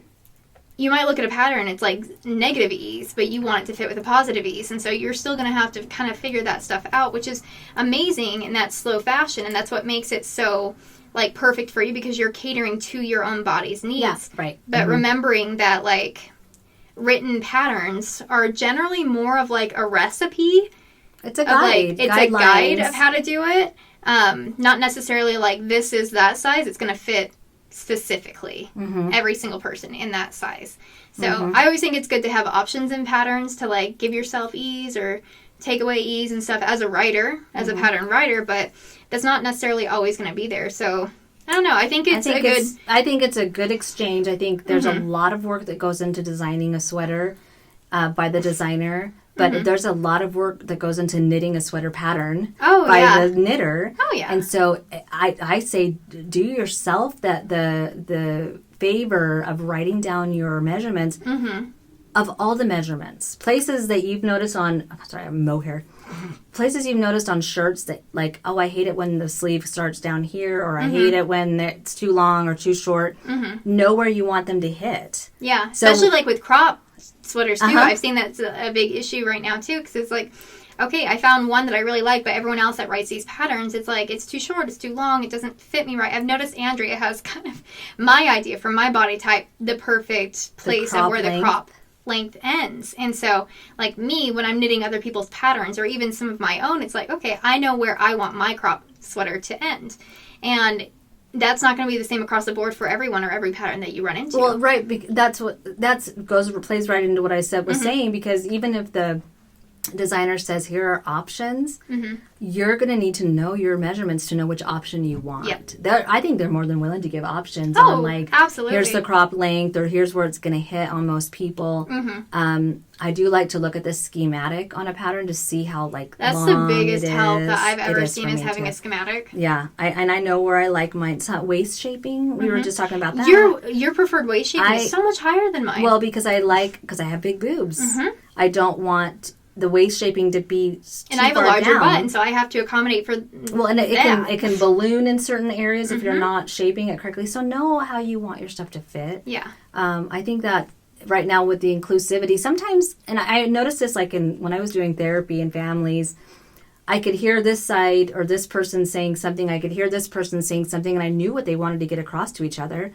They just didn't know how to say it the right way. How to fix it together. So the messages were just going like this across to each other, and I'm like, okay, we need to speak the same language here. And I think with pattern and size inclusivity, it is important, but the designers may not fully understand what is being asked of them. Yeah. And the knitters may not know exactly what the designer's trying to accomplish. Yeah. So I think each of us doing our part in the best way we can is going to make it so much easier. And also in a nice way asking the designers, hey, how hard would it be to do this or add this to your patterns? I think a lot of designers, they may not be thinking that most people that design are thinking about their own body. Well, no, like you're designing. I'm my own model. Exactly. Yeah. And I remember with the Half Moon Tea pattern that I designed last year, one of my test knitters was so helpful because she had a larger bust size.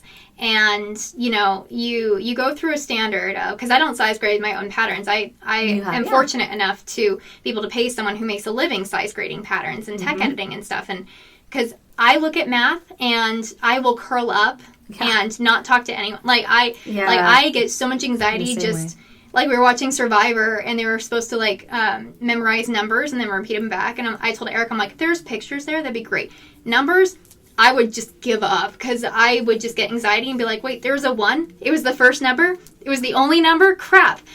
Yeah. So, you look at that kind of stuff and, I know I freak out. But with tech editing and size grading, there is kind of a basic standard. But for this girl, she was talking to me. She's like, my bust is this size, but it's more front. I'm not the same proportion in front as I am behind.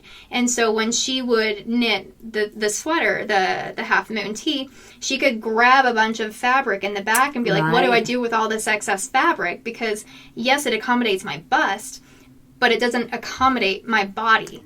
And so we were able to find, ways of altering the pattern to make it specific for her. And I think she knit up another one. But she was able to make it to fit her body, to cater to her body.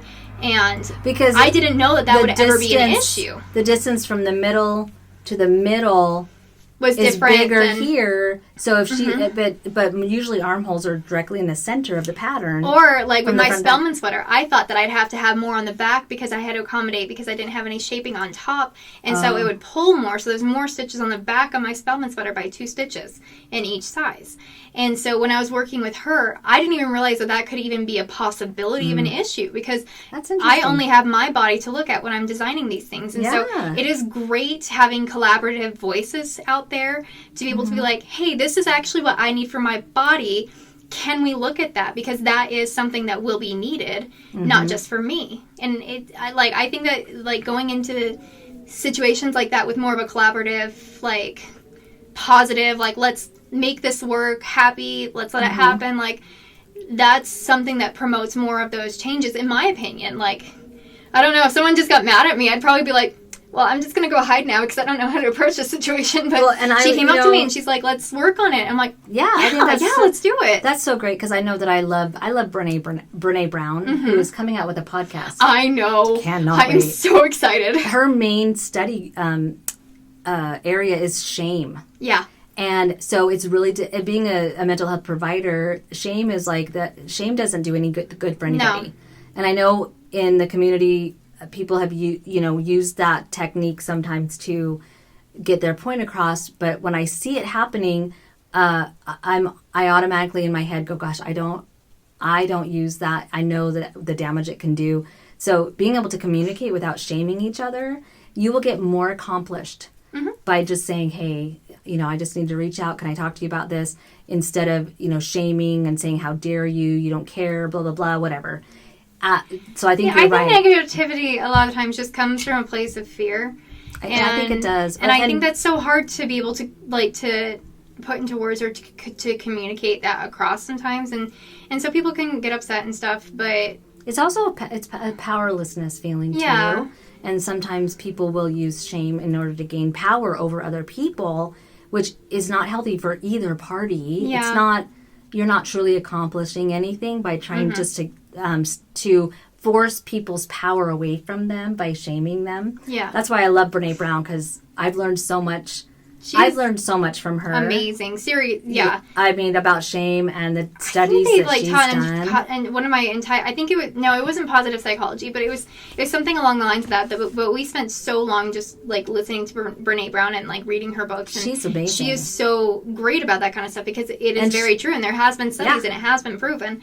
And she's human, and she talks about the mistakes that she's made in her life trying to shame people into getting what she wants. We've all done it. We've all done it. We've totally all done it. But no, I really appreciate my test knitter for that reason, because I don't know if it I know when I first got approached with it, I don't think I was as receptive to it. Well, because it can feel like criticism. Talked a lot. Yeah, and where my brain was at that time too, I wasn't open to anything that I was I had a little bit more low self-esteem, and I was having my own personal issues. Well, and you're human, and it's human to get defensive when people attack you. Absolutely.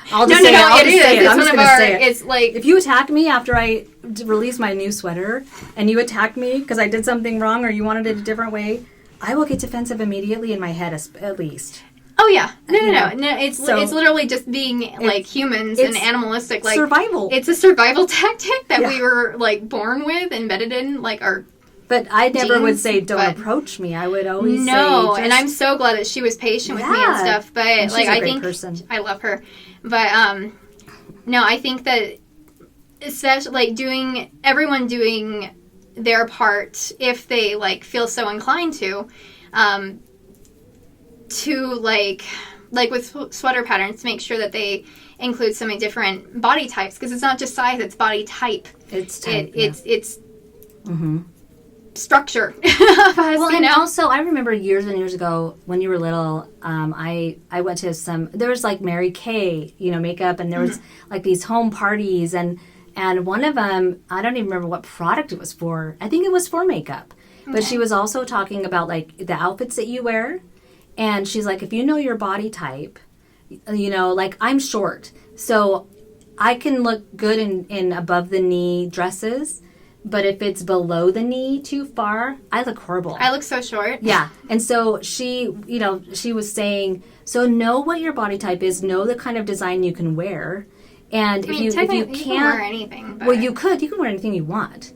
But if you like it certain things to hit you in certain areas of your body, either be willing to go to a tailor, is what she said. She said if you want to wear a jacket that's too long or too short, be willing to go to a tailor. You can go to a tailor and get those things fixed, or choose a different outfit to purchase. And I think that's similar. I know there's certain things that I don't knit because I don't like the boxy. It's a beautiful design, but with my boobs, yeah, I was gonna say with your boobs, I don't think that would work as well for you. Right, so I just don't even attempt it, and I don't want anybody to change their design because it fits me a weird way. But yeah. So anyway, that was kind of a rant on. Yeah, there's a good conversation though. Size inclusivity is important. So important. But the only way that we can make it so that everyone feels included and everyone is included is if we come to the table with a collaborative mentality and say, okay, these are the things that we want. Let's find a way to make it happen. Let's find a way to talk about it and see what's actually needed. And I'll be so bold as to say, as a designer, I have a responsibility to make it size inclusive. But as a knitter, I also have a responsibility to measure myself and know what I'm wanting. Oh, yeah. No one can read my mind and know, Andrea doesn't know how I want this sweater to fit on me. So I think there's importance on both sides. Oh, is what, absolutely. You know, and I hope, I think that people know that. I don't think I've seen anybody making many there's been unreasonable demands out there, I will say. No. But not too many. And they're all for good reason. I don't think anybody's just being mean to, you know, or bullying or anything. No. But I think there are responsibilities on both sides. Yeah. Okay, bye. That's all I have to say about that. Okay, what else? That was a good conversation, though. I like it, yeah.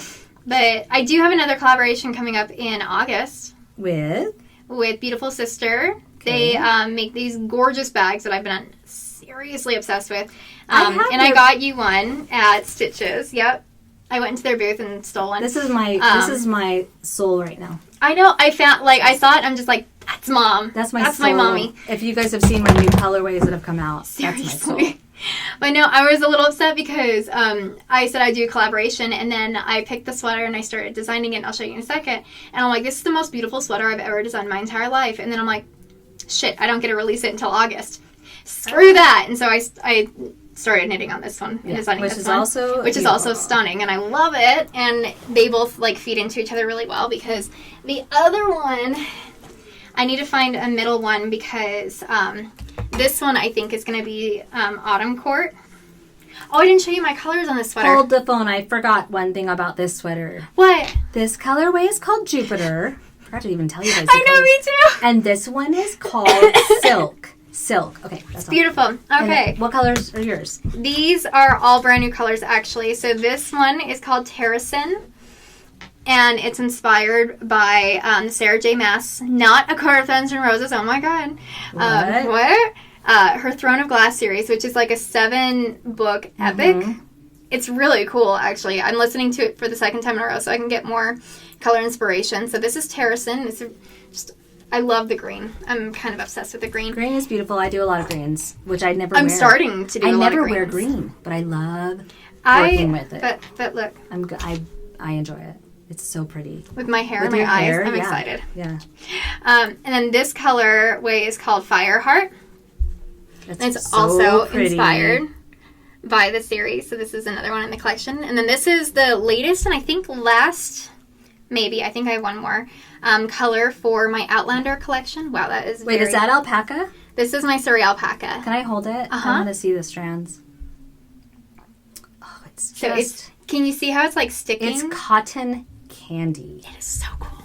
But that's my Druid color. It's a lot more light pink. It's there like you go. Light pink, yeah. It's like a soft light pink. Mm-hmm. But I wanted to bring it. I mean, you can see it. It's in the sweater. Mm-hmm. Mm-hmm. It's light pink. So those are those colors. Sorry. And then, so this one, mainly because of the colors, it's going to be Autumn Court.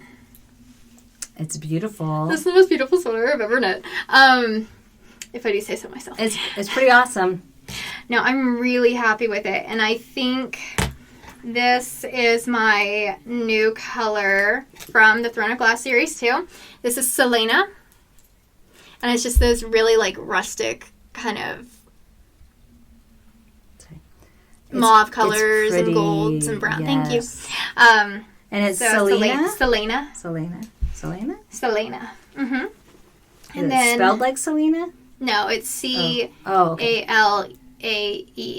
Nothing, not even close. No. Sorry. And this is Word Keys, or Word Marks, which is also in my Throne of Glass collection. And I love pretty. This color. I am usually not like a gold fiend or anything, but I totally am. Look at all the gold. This is the most beautiful gold I've ever done in my life, because it's hard for me to get. So there are those, and I also did Druid in this, but I don't know where it went. Oh wait, no, I didn't do Druid in this one. I don't know. I love the light blue. This is my boudoir. I love the light blue. So that. Do you have that with you? Mm-hmm. That's gorgeous. It's like a grayish blue, isn't it? My surreal color, which is really one of my Court of Thorns from Roses color. This is probably one of my absolute favorite colors that I've ever dyed up. Really pretty. I love it. And here it is on the Surrey alpaca. And so it's bringing like these really, really cool tones across. That's the one I told you that was very fairy-like, right? Yeah, you're like, it's very fairy-like. And I'm like, well, they are fae. I think it's because of the greens and golds and stuff. I think so. And the gold, because of like the colors around it, it looks more like a mossy green, like a grello.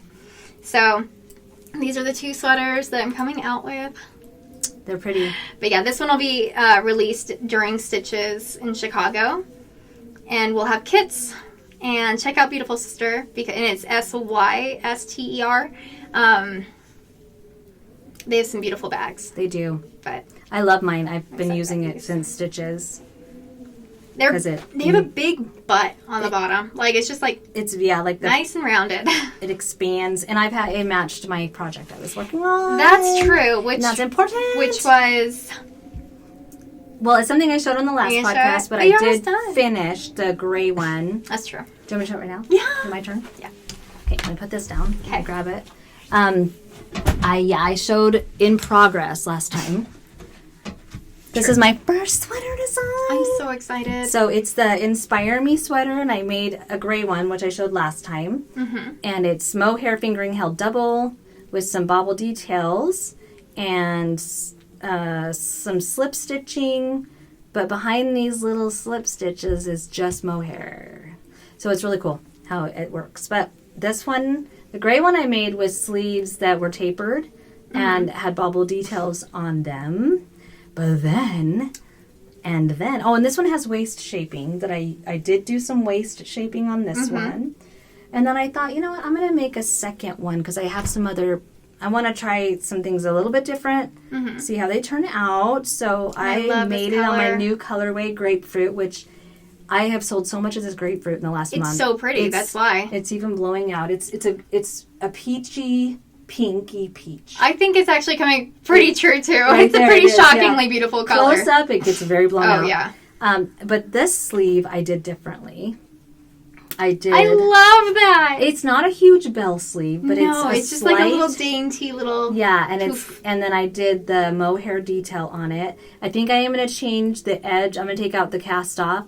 I didn't do ribbing, so it fits me really well. But I think it would be hard sizing wise because everybody's hands are different sizes, and so I can get my hand through the hole, but it would be better if it had a little more stretch, I think. Okay. So I'm going to change that, but it's got some little bobble detail on the edge. And I just have one more sleeve, and I have this habit of getting to where I have one sleeve left on a sweater, and I'm like, what can I cast on now? Oh my god, I have like 4 of those at my studio right now. I'm just like, I don't want to do another sleeve yet. I know, I'm just like, well, it's now just I can design something else. So this one is, I love the color, and I did make the armhole different, and the sleeve width, the armhole, I guess circumference is slightly larger on this one. Okay. Yeah, I mean, because this one fit me, but it was, I wanted to make sure that it was a little more roomy. Yeah. Yeah, and so I did the straight sleeve with the belt. I have not blocked this yet. I hardly ever block anything that has mohair. Well, unless it's something like this where stretch it will stretch. Little bits. It stretches quite a bit. I mean, if you're doing it, if you're like this was just the mohair. Oh, I'm like that didn't stretch very much. Yeah. So it's going to be hopefully ready for test knitting soon. I have some other deadlines I'm working on, and I'm not in a super big hurry to get this out. I don't think it'll be ready for my show in May. No, I don't think I'll have time to test knit between now and that time because I want all the sizes to be test knit. Yeah, see, this is cropped, so I'm like, it'll be a little bit easier. I just want to give enough time to everybody. So anyway, that's the Inspire Me sweater with a slight bell sleeve, and I probably will give the option on the sleeves because not everybody likes bell sleeves. It doesn't look good on every body type. No, that's okay. I think that's super cute though. Yeah, and I think giving options is always a great thing. I think so too. Yeah, and I think I made this one slightly longer because it wasn't cropped, but I just wanted it just a little bit, just a tiny bit longer on the grapefruit colored one. I even took it out and added more after I finished it. So that's that, and grapefruit, and this one is in the pepper colorway, which is just gray, a gray tonal. And I did rotate skeins on this one, and this one, I don't believe I rotated skeins on the body of this one. I don't think I did. Okay. Yeah. I did on the sleeves. Oh, looks good. Oh, wait. I might have now. Yeah, I might have. I don't remember. Anyway, so that's that. Okay. And it doesn't have ribbing on the collar. No, I love that. The cast on edge, so you don't have to do ribbing, but it's wide enough that you don't need to. And I've worked really hard on this pattern. I know, like on the sizing, really cute. Yeah. And I want to, you know, I'm trying to do it right and well, and so that's why I'm not in a hurry. Yeah. Anyway, it'll get out. It will. That's cute. I love that sweater. Thank you. I'm loving it. I really do. I really love both of them. So, what do you got? Well, I finished a couple things because I wanted them 4 stitches. And the first one, I'm going to be casting off this pretty soon. And that'll be an FO, or do you have to do sleeves still? I still do sleeves. Yeah. I keep getting... Okay. Are you stuck? Little bits. Okay, so... And I actually don't know who designed this, so I feel a little bit bad. It was, is that the Tin Can Knits? No. What am I thinking of? Oh, I'm thinking You're of thinking the one of with Love Notes. Yes, I'm thinking of that. So I knit a Felix pullover in my Autumn Spice color. I love this so much. I've been wearing it a ton because it's in my... Thick. It's an Aran weight? Mm-hmm. It's my BFL 100% BFL Aran weight sweater. And I love the... I hope this isn't the one... Okay, this is not the sleeve I messed up on. So you guys can see it. It has the cutest little sleeve detail. It's so cute. And actually where it hits, I'll put it on real fast. If you type in Felix pullover Ravelry, you should be able to find it, no problem. Is it Felix? Yeah. Okay. But where the actual sleeve detail and the lace hits it's very cute. On the sleeve. It's very going nice. Down. Unless I just knit the weird see that size. kind of detail. I'm just like, I want to knit that. I know, and I don't care about anything else on this sweater. My backwards. I love that detail. Yeah, and that's my favorite thing. And then it's just knitting top down, knitting around. And I did change a few things because I wanted it to be more oversized in the body. But I love more fitted sleeves. And so I went up a size, which was the 3rd size. And then I changed how fast I decreased for the arm, and I decreased for the size 2 for the arm. Awesome. And I picked up enough stitches under the arm for the size 2 as well. So I was able to change that around for me as well. And I don't really weave in ends because who has time for that? So these are just tied in here. I didn't weave in ends on my gray one. I wore that to stitches, remember? And I still I kept like these are like hanging. all tied up on the inside up in here, just hanging out because I don't like weaving in ends. And you can also see that on this because I did not weave in a single damn end. And you wore that to stitches? Oh yeah, I did. Is that the Hohi? What's it called? Yeah, this is the hipster shawl. I like that. That looks like it would be a fun knit. I messed it up 3 times, and I could have knit like 2 of these by then because I didn't understand this really cool stitch in here. Oh, is it like a cable stitch? No, it's a slip stitch. Oh. And that's awesome. Well, cable slip stitch, I guess, yeah. Okay. Because you move them around, but I was doing it completely wrong. But you learned and so I had like triple the amount of stitches Yeah. on, and I just kept knitting and basically almost finished it. It would have been and like I'm like, why are there like 800 stitches on this? It'd be like a bedspread, huh? Oh, it was bad. But I ripped it out and I loved it, and not the ripping out because I actually paired this with mohair because it's that's so awful to it's rip a out. worsted weight to pattern. Back, all of it, all of the above. And I think I ended up putting a lifeline in. That's a good idea. Afterwards. I've never done that, but I just take a little needle and I put it in. That's a good idea. Or I'll take another corded needle, like 2 sizes down, and I'll weave that through a couple of stitches. That's a good idea. A couple rows down, and then I'll just pull out to that. Mm-hmm. But I use my shadows color, and then the mohair is actually just Sweet Pré, and it comes out with this beautiful, like, subtle color tone in there, and that's one of my other favorite colors. Is the Just Sweet Pré. And that's from my Outlander collection. But this is a giant shawl. And guys, I knit a shawl. She hasn't knit a shawl I don't like shawl in a long knitting. Time. But I wanted something that was fast and something that was big. And so I chose the hipster shawl. And it's supposed to have a ton of tassels on the bottom. But I got really lazy and just said, hey, I'm just not going to weave my ends in. And those will be my tassels for now. Right. Tassels are fun. Get out of the garbage can. I know. I just knocked the garbage You're such over. an alley cat. I know. I love tassels. I love them. I made them on my Autumn Hippie shawl. I love them on that shawl. Oh my gosh. Somebody else was wearing a cute. really cute shawl at Stitches that had tassels on it. And it was so pretty. Tassels, buttons, baubles.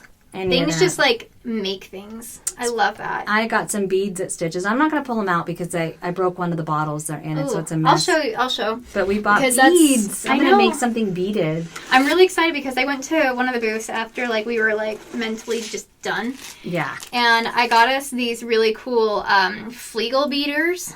That's such a cool name. I know. And sounds I like don't know how to use them yet. Flegel. And big eye beading needles.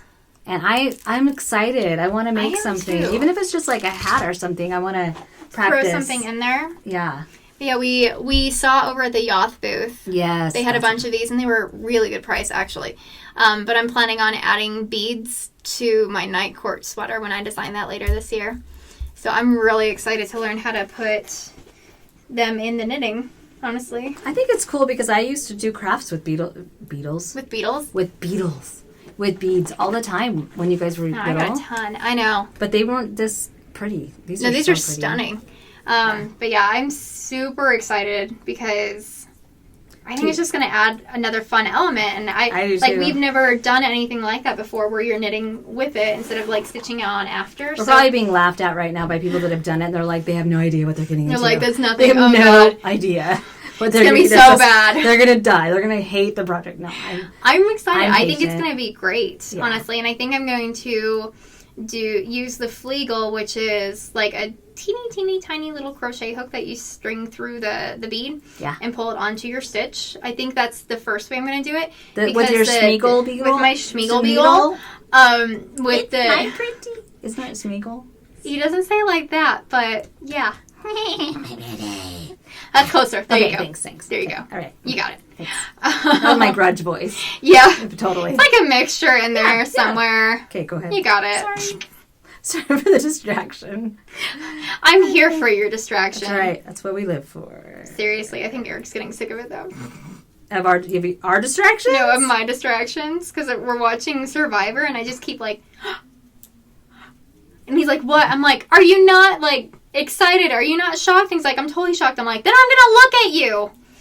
So I can see the shock on your face. I know. So I'm like, can you feel my emotions right now? And just be, like, as, like, obsessively weird? Not everybody's as expressive as we are. I know.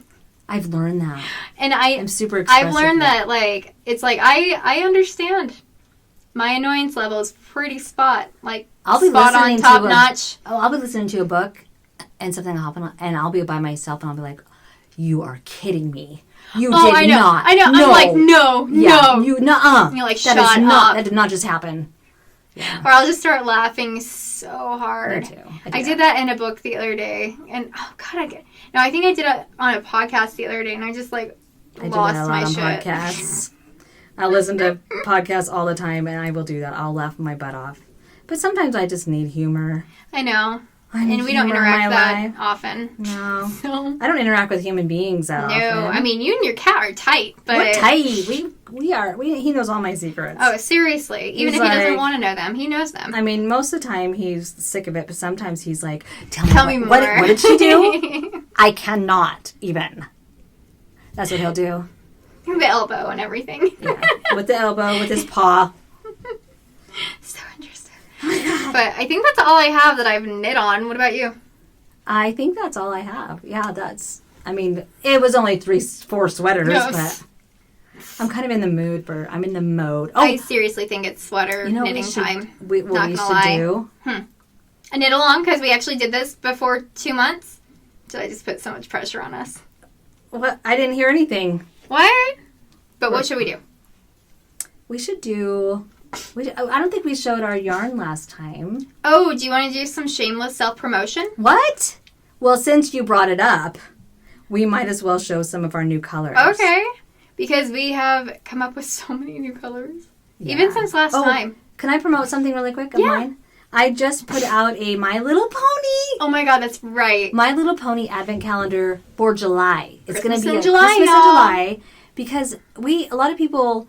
we don't have anything really cool like the advent calendars that we do in the fall. Unless you, like, do pre-orders for it in January and then don't see it until December. And it's just like, well, that was great. Well, and also, I wanted to do something that wasn't Christmas colors. Yeah.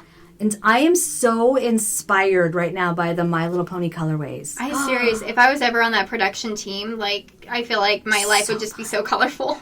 I am so excited because at Christmas time, I try not to do too many, like, bright, way out there colors because we're doing a Christmas one and it's our Harry Potter one. Yeah. Which is a little more gloomy, a little more, and we usually try to match it to what the topic or the theme is. Yeah, which is the Goblet of Fire this year. Yeah, but those are becoming out even later. Each individual colorway is usually matched to something, and so it's like okay, My Little Pony, I want to be able to do bright colors, and it's based on A Very Minty Christmas, which is the Christmas movie from 2000. What did I say? 2005. 2005 or 4, around there. It was 5 or 15, but there's a 5 in there. Yes, I think it was 2005 then. So A Very Minty Christmas, and I'm already thinking of the colorways. I'm only going to sell a certain amount because I don't want to overwhelm myself, honestly. Yeah. So they're a lot of work, and I'm doing it alone. They are a lot of work. So that'll be started, but those are listed in the shop right now. I'm so excited. Okay, anyway, you start showing some of your colors. Oh, okay.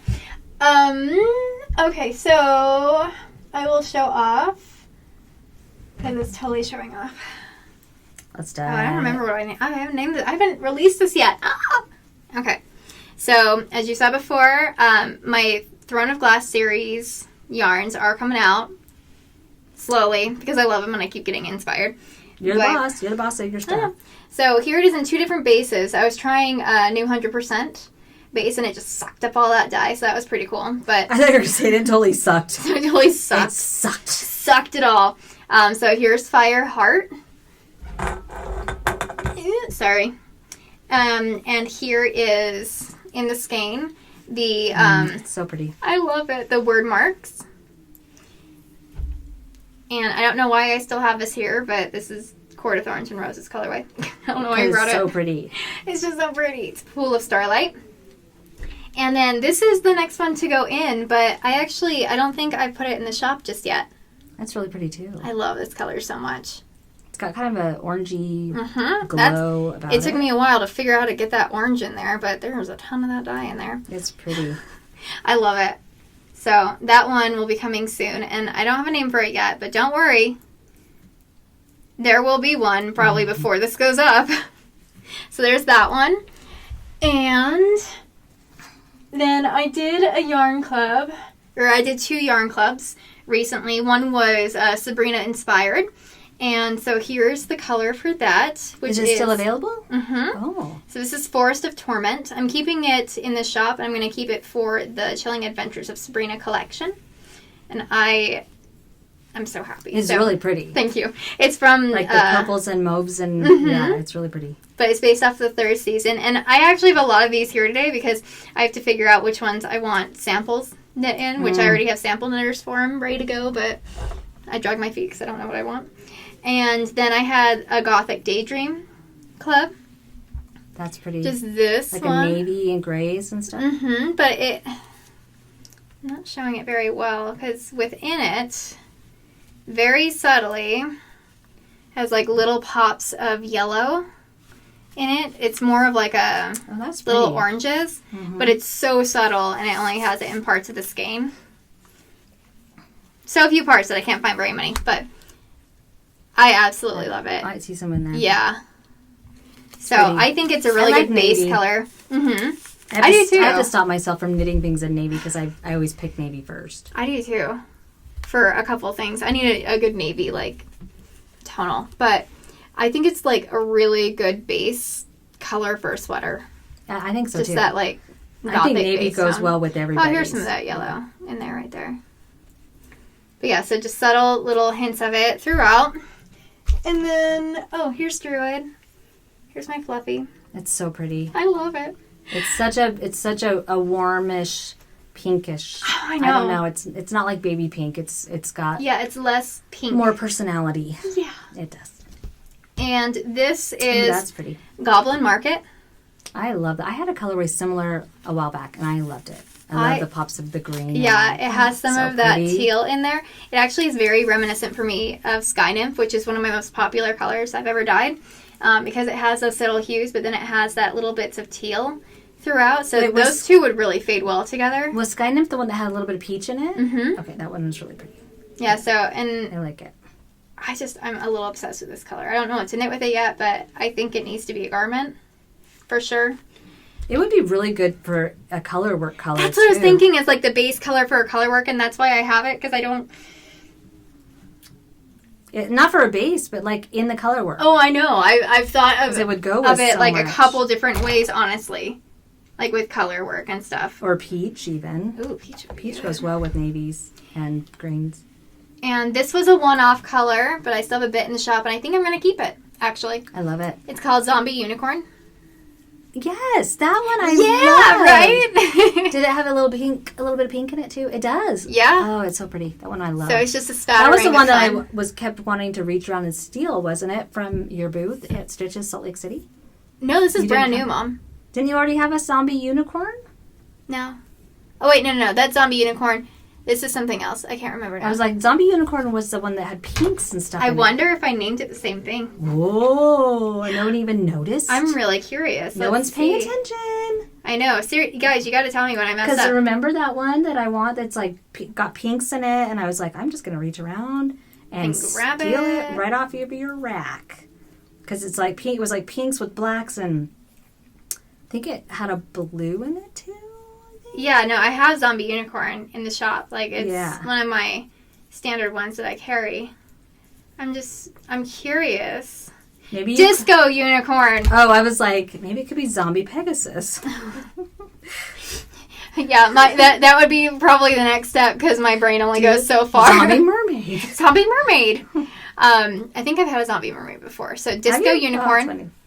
Or Zombie Mermaid now. I don't know. I'm just saying. Disco Unicorn. And then I decided, didn't decide. I had more. I'm so hungry. I know, me too. But we have food. Okay. I did my Alice in Wonderland collection, which you just saw this one, which is Drink Me.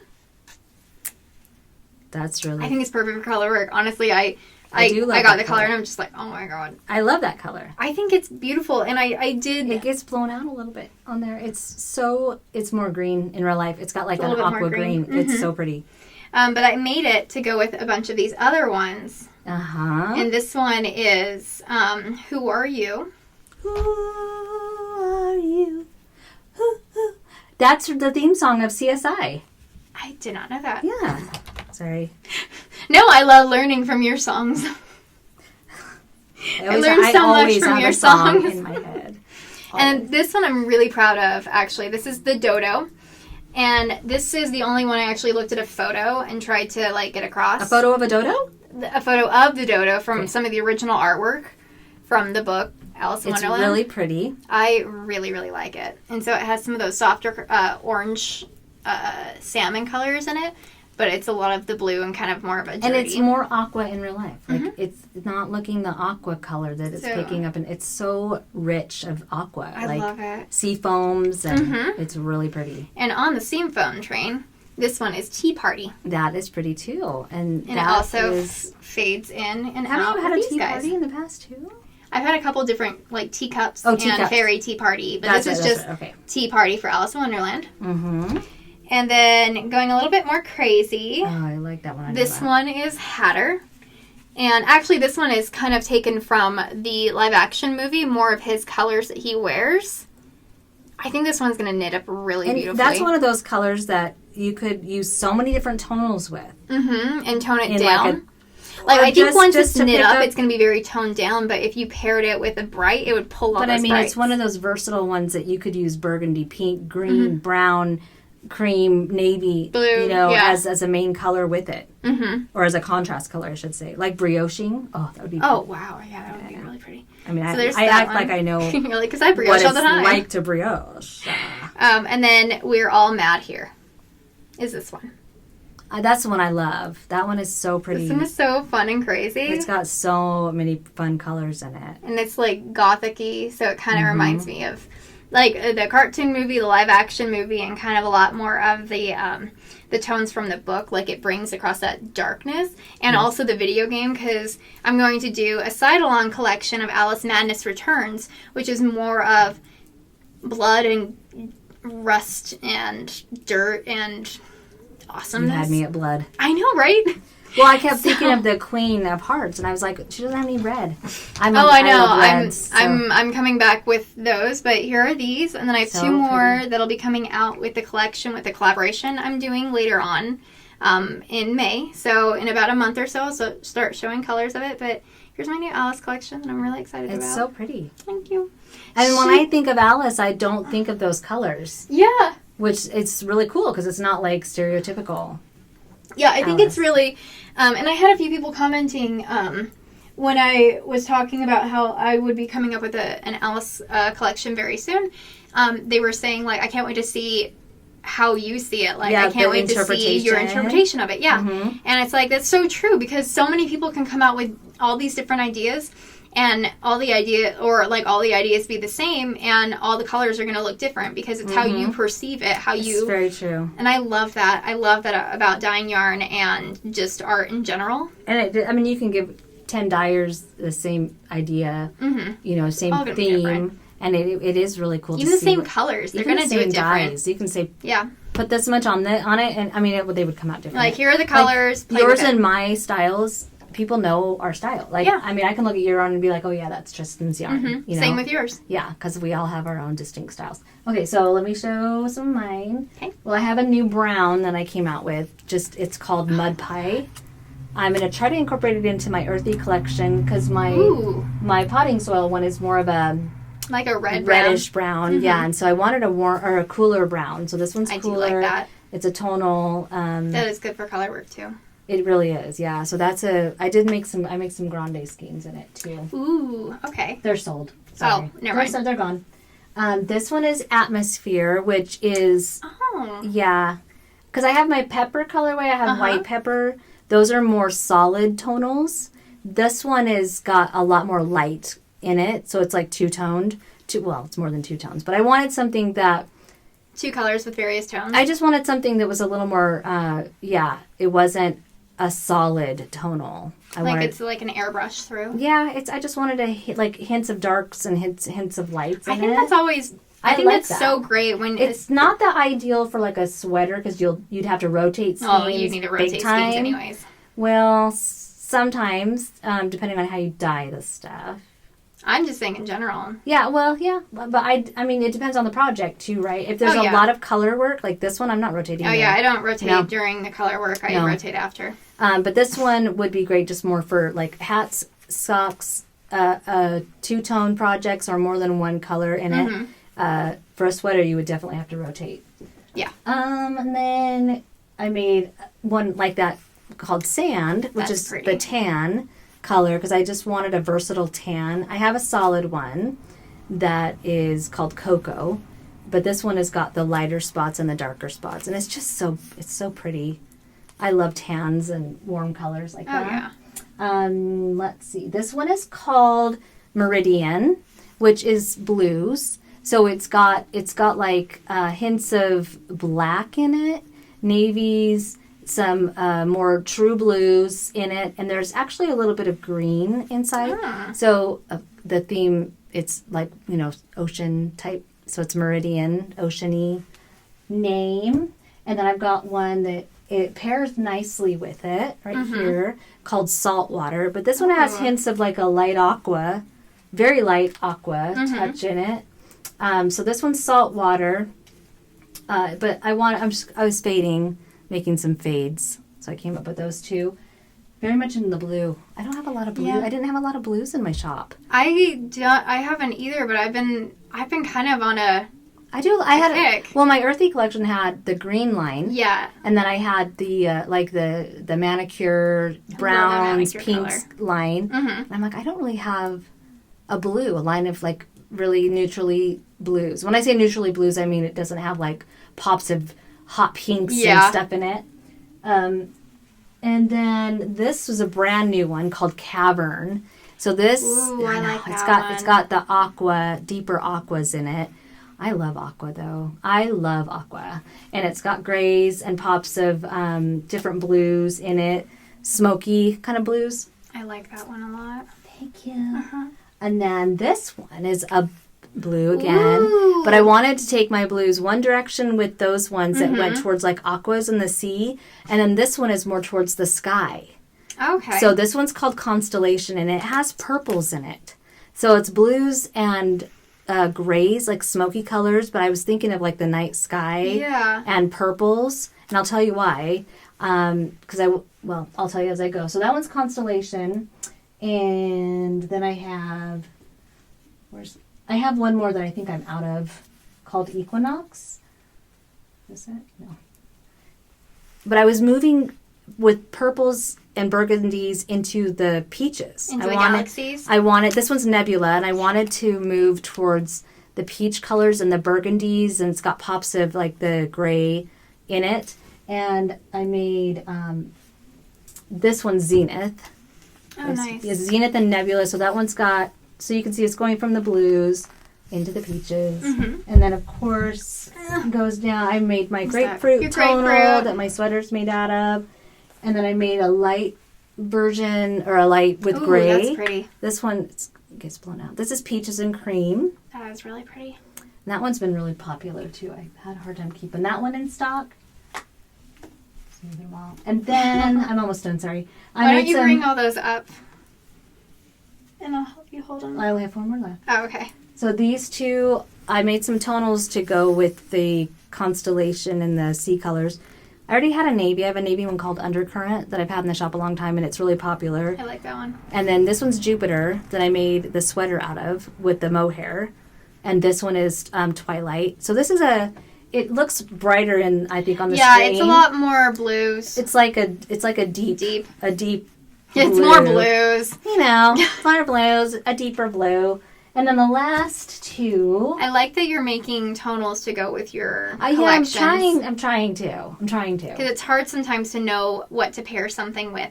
And I don't think of that. Like, the whole time I've been dyeing yarn, I go by pretty. Inspiration. And then I'm like, people will be like, do you have a tonal that goes with that? I'm like, I don't. have no idea. I don't. Sorry.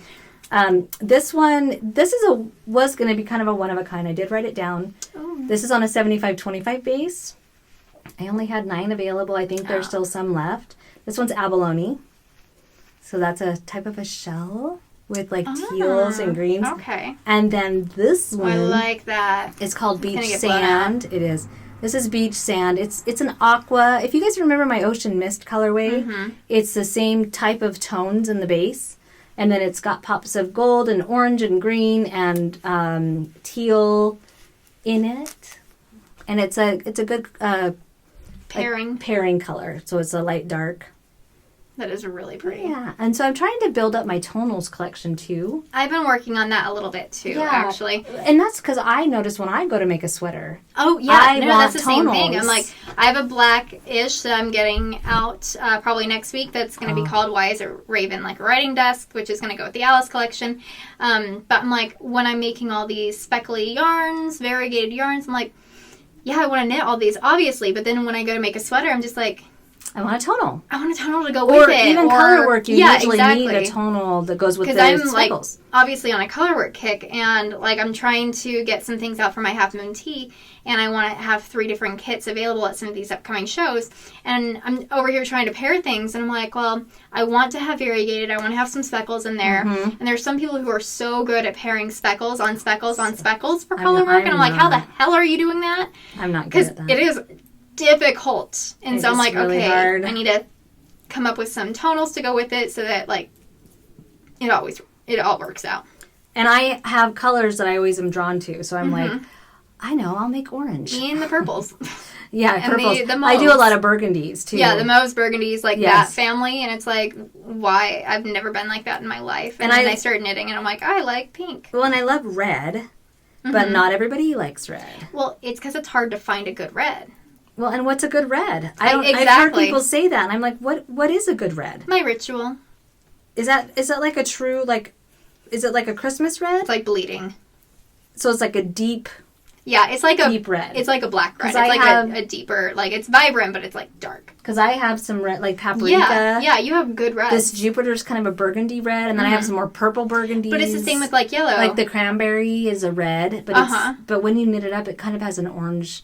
It's like a It's like a cranberry. But I get what you're saying. It's like, but what is a good red? Because I was having this conversation the other day about yellows, and I'm like, I've been having the hardest time coming up with yellows because I have a hard time with yellows. And someone else is like, yeah, usually they're 2 orange-brown yellows. I like those vibrant, bright ones. And I'm like, in my opinion, those are the bad yellows. Like, I don't like those vibrant or the baby yellows. I don't like those. Warmer ones. I want the warmers. Like gold yellows. And so it's just so interesting because it's like some things people are so picky on, and I'm one of them. For my yellows. Like I made on that hat in my ginger color. Oh my God. And he's like, he starts laughing when he saw it. I'm like, why are you laughing? He's like, that's not for me, right? And I'm like, this is for you. And he's like, no. Like he's laughing so hard he's crying. Lost it. I'm like, why are you laughing? He goes, it's yellow. I'm like, this is gold. This is man's gold. This is gold. This is not yellow. Yellow is a banana or a lemon. Serious. This was a gold. I mean, look at I have a gold up there. I know, and it's super pretty. It's not yellow. I'm going to go and throw yarn at his face now. It's going to be gold. I'm going to make him a yellow hat. You need to now. Like, at this point, you need to. No, I'll give you yellow. And he likes it. It looks so good on him. I love seriously mustard yellow and gold. Mm-hmm. Gold and light blue together on a boy. On a boy. A boy that you love. Do you hear my belly? I did. It almost attacked the screen. I know, it's like honey. And I have all those brownies in the fridge. Well, and we're probably done. I think so. I think we've talked for a really long time. Oh my gosh, guys, we're not used to talking to people in general, and so when we podcast now, which pretty proud it didn't take us 3 months, 7 months and stuff. Oh my gosh. We did better this time. I think so. Less than 2 months. We did so much better this time, and I'm proud of us. I'm proud of you. I'm proud of you. Yeah. Thanks for being here. Thanks for inviting me over to your house. And so we tried to cram everything in. I know. And I'm like sitting here going, did we forget anything? He's like, I have so much. We did. Like, I cast on a sorrel sweater, too, at some point. I don't remember if I showed anyone. The sorrel sweater, I wanted to knit, but it really scrambled my brain. Like, I am not, like I've said before, putting colors together can be very stressful. It's like, you can do it as a fade, or you can do it as not a fade, but the fade that they chose is not a fade. No, I don't care who you are. That was not a fade. It's like they put 4 colors together and it's beautiful, but then they used 1 color mohair over the top of it. And that faded it. But that made my brain hurt because I'm like, so it doesn't really matter what 4 colors you pick then underneath it. Well, as long as they coordinate with the mohair. It coordinated with the mohair. Well, no. It didn't. Not even all of them coordinated with the mohair. That's so crazy. Because it was like a dark green, and they used. I think they even ended with a purple or something. Yeah, but I don't get it. It was so interesting because I was talking to one of the designers behind it, and she's recommending me not to use a white mohair on top and start with dark because that's right. It airbrushes instead of pops out. And so what you want to do is you want to use a dark mohair and have light around the neck so that when you're doing the yoke and those stitches are there, they're popping out. But then it fades into closer to the if she used a green mohair, then she used a green yarn with pops of bright colors down here somewhere. I don't know. It was very interesting because it's it's hard to imagine what it's going to look like. But that's not a fade. Well, and it's hard to imagine, if you're the dyer, what is this going to look like when I'm done? I have no idea. Mohair is one of the most interesting things. Mohair, really lace weight, it's one of the most interesting things you can add to a pattern because it can completely change it. Well, I made the petite knit sweater when we went to Scotland, and I used my red yarn and my natural color mohair, and it made it look like a candy cane. And it looks so cool. I loved it. I didn't get a single compliment on it. So y'all need to be complimenting her. It was so candy cane. It was so cute. It was so good. I complimented the shit out of it. You did. And so did Elizabeth. But nobody was like, oh my gosh, what are you wearing? I know. Well, they all knew, and they were just so intimidated with how beautiful it was. They didn't want to say anything. They were probably not wanting to tell me it looked like a candy cane. They were kind of starstruck, and they're like, I can't talk to someone in a sweater that beautiful. I am Christmas, is what I wanted to say. It's so good. You don't be intimidated by my beauty. It's okay. Christmas doesn't have to come just once a year, guys. I'm right here. Merry Christmas. I love it. I love that sweater every time I put it on. But then it crosses my mind that I'm like, but I never got a compliment. Maybe it doesn't look... I think it looks super good on you. Maybe nobody really likes it. Because I wear some other things that... my Comfort Fade cardi is pretty amazing. It's an amazing design. The colors I chose were just perfect. Mm-hmm. It all worked out. Yeah. I always get a lot of compliments on that one. It's a good one. It really is such a good one. I got a lot of compliments on my gray Inspire Me...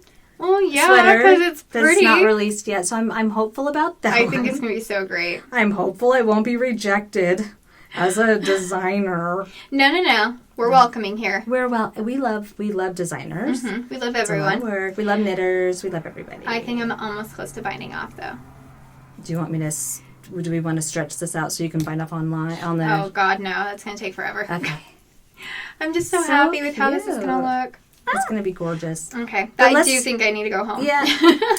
It's starting to get dark outside. I know. And I'm like, I want to watch Survivor. So don't forget to set your alarms for 2 a.m. and get up and change all your clocks. Get up and change all your clocks. Oh, my God. No, a lot of people, I hear that daylight savings actually, health-wise, is hard on people. I guess a lot of people have heart attacks. I bet more people die from daylight savings than they do the coronavirus. I'm just going to say that. I have nothing to back it up. I've never heard that before. Yeah, because I guess you lose that hour sleep, and so when you go to bed Sunday night, you're more tired, and so people go to work the next day, and there's a lot of car accidents. Wow. Don't be afraid. I don't know what I'm not going to work on Monday. Can't prove it. I mean, that's Eric works in machinery, so I'm going to change the clocks tonight. It doesn't matter. He still gets up at the butt crack of dawn. I know. That would be it. hard on me. Oh my gosh. But we appreciate you guys. Yeah. We're so happy that you come and watch us. Thank you. And thanks for sticking around when we almost had a year of hiatus. Did you tell them you're engaged? I did, because that was after Christmas. Oh, that's right. Yeah.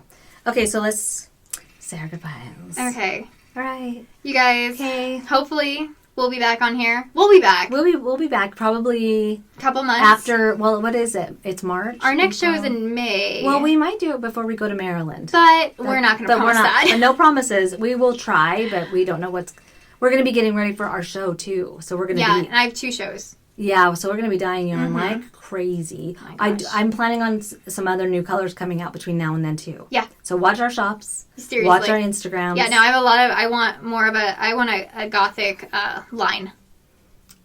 Wait, what have you been doing for the last 3 years? I know, it's just like, that's just your whole line is gothic. Well, I want because there are some sweaters I've seen knit in the darker tones underneath color work and stuff with more of the bright tones on top. And I just was thinking the other day, I'm like, I would love to with all my sweaters. I was looking at just for instance, say these 3 right here, they're more in that gothic family, even if they're not black. And so I kind of want to come out with a collection of 7 or 8 colors that are all goth down that are in that collection. That'll be pretty.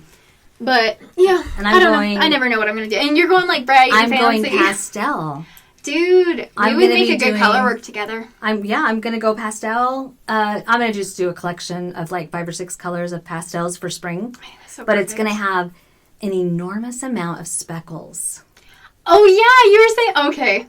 Not an enormous amount of speckles, but an enormous amount of color in the speckling. But it'll be subtle. Oh, I'm so excited. If you threw an Easter egg at a unicorn and it just came away and landed in cotton candy. And then, got taken home and a fairy dusted it. Exactly. I was, taken home by a fairy and then it just, sat on it and wiggled for a bit. That's not I think that should be in your description for your yarn. That's the name of the next yarn. Sit and wiggle. It's a little long. No, the whole... The description is the name of the collection. Okay. Someone write that down for us because we're not going to. No. Okay. Well, thanks. Thank you guys. And we love you guys. We appreciate your support. And we will see you hopefully soon-ish. 2 to 4 months. Yeah. That's a good estimate, Mother. I like that. 1.5 to 4 months. Maybe 7. Okay. We'll see you guys later. Bye. Bye.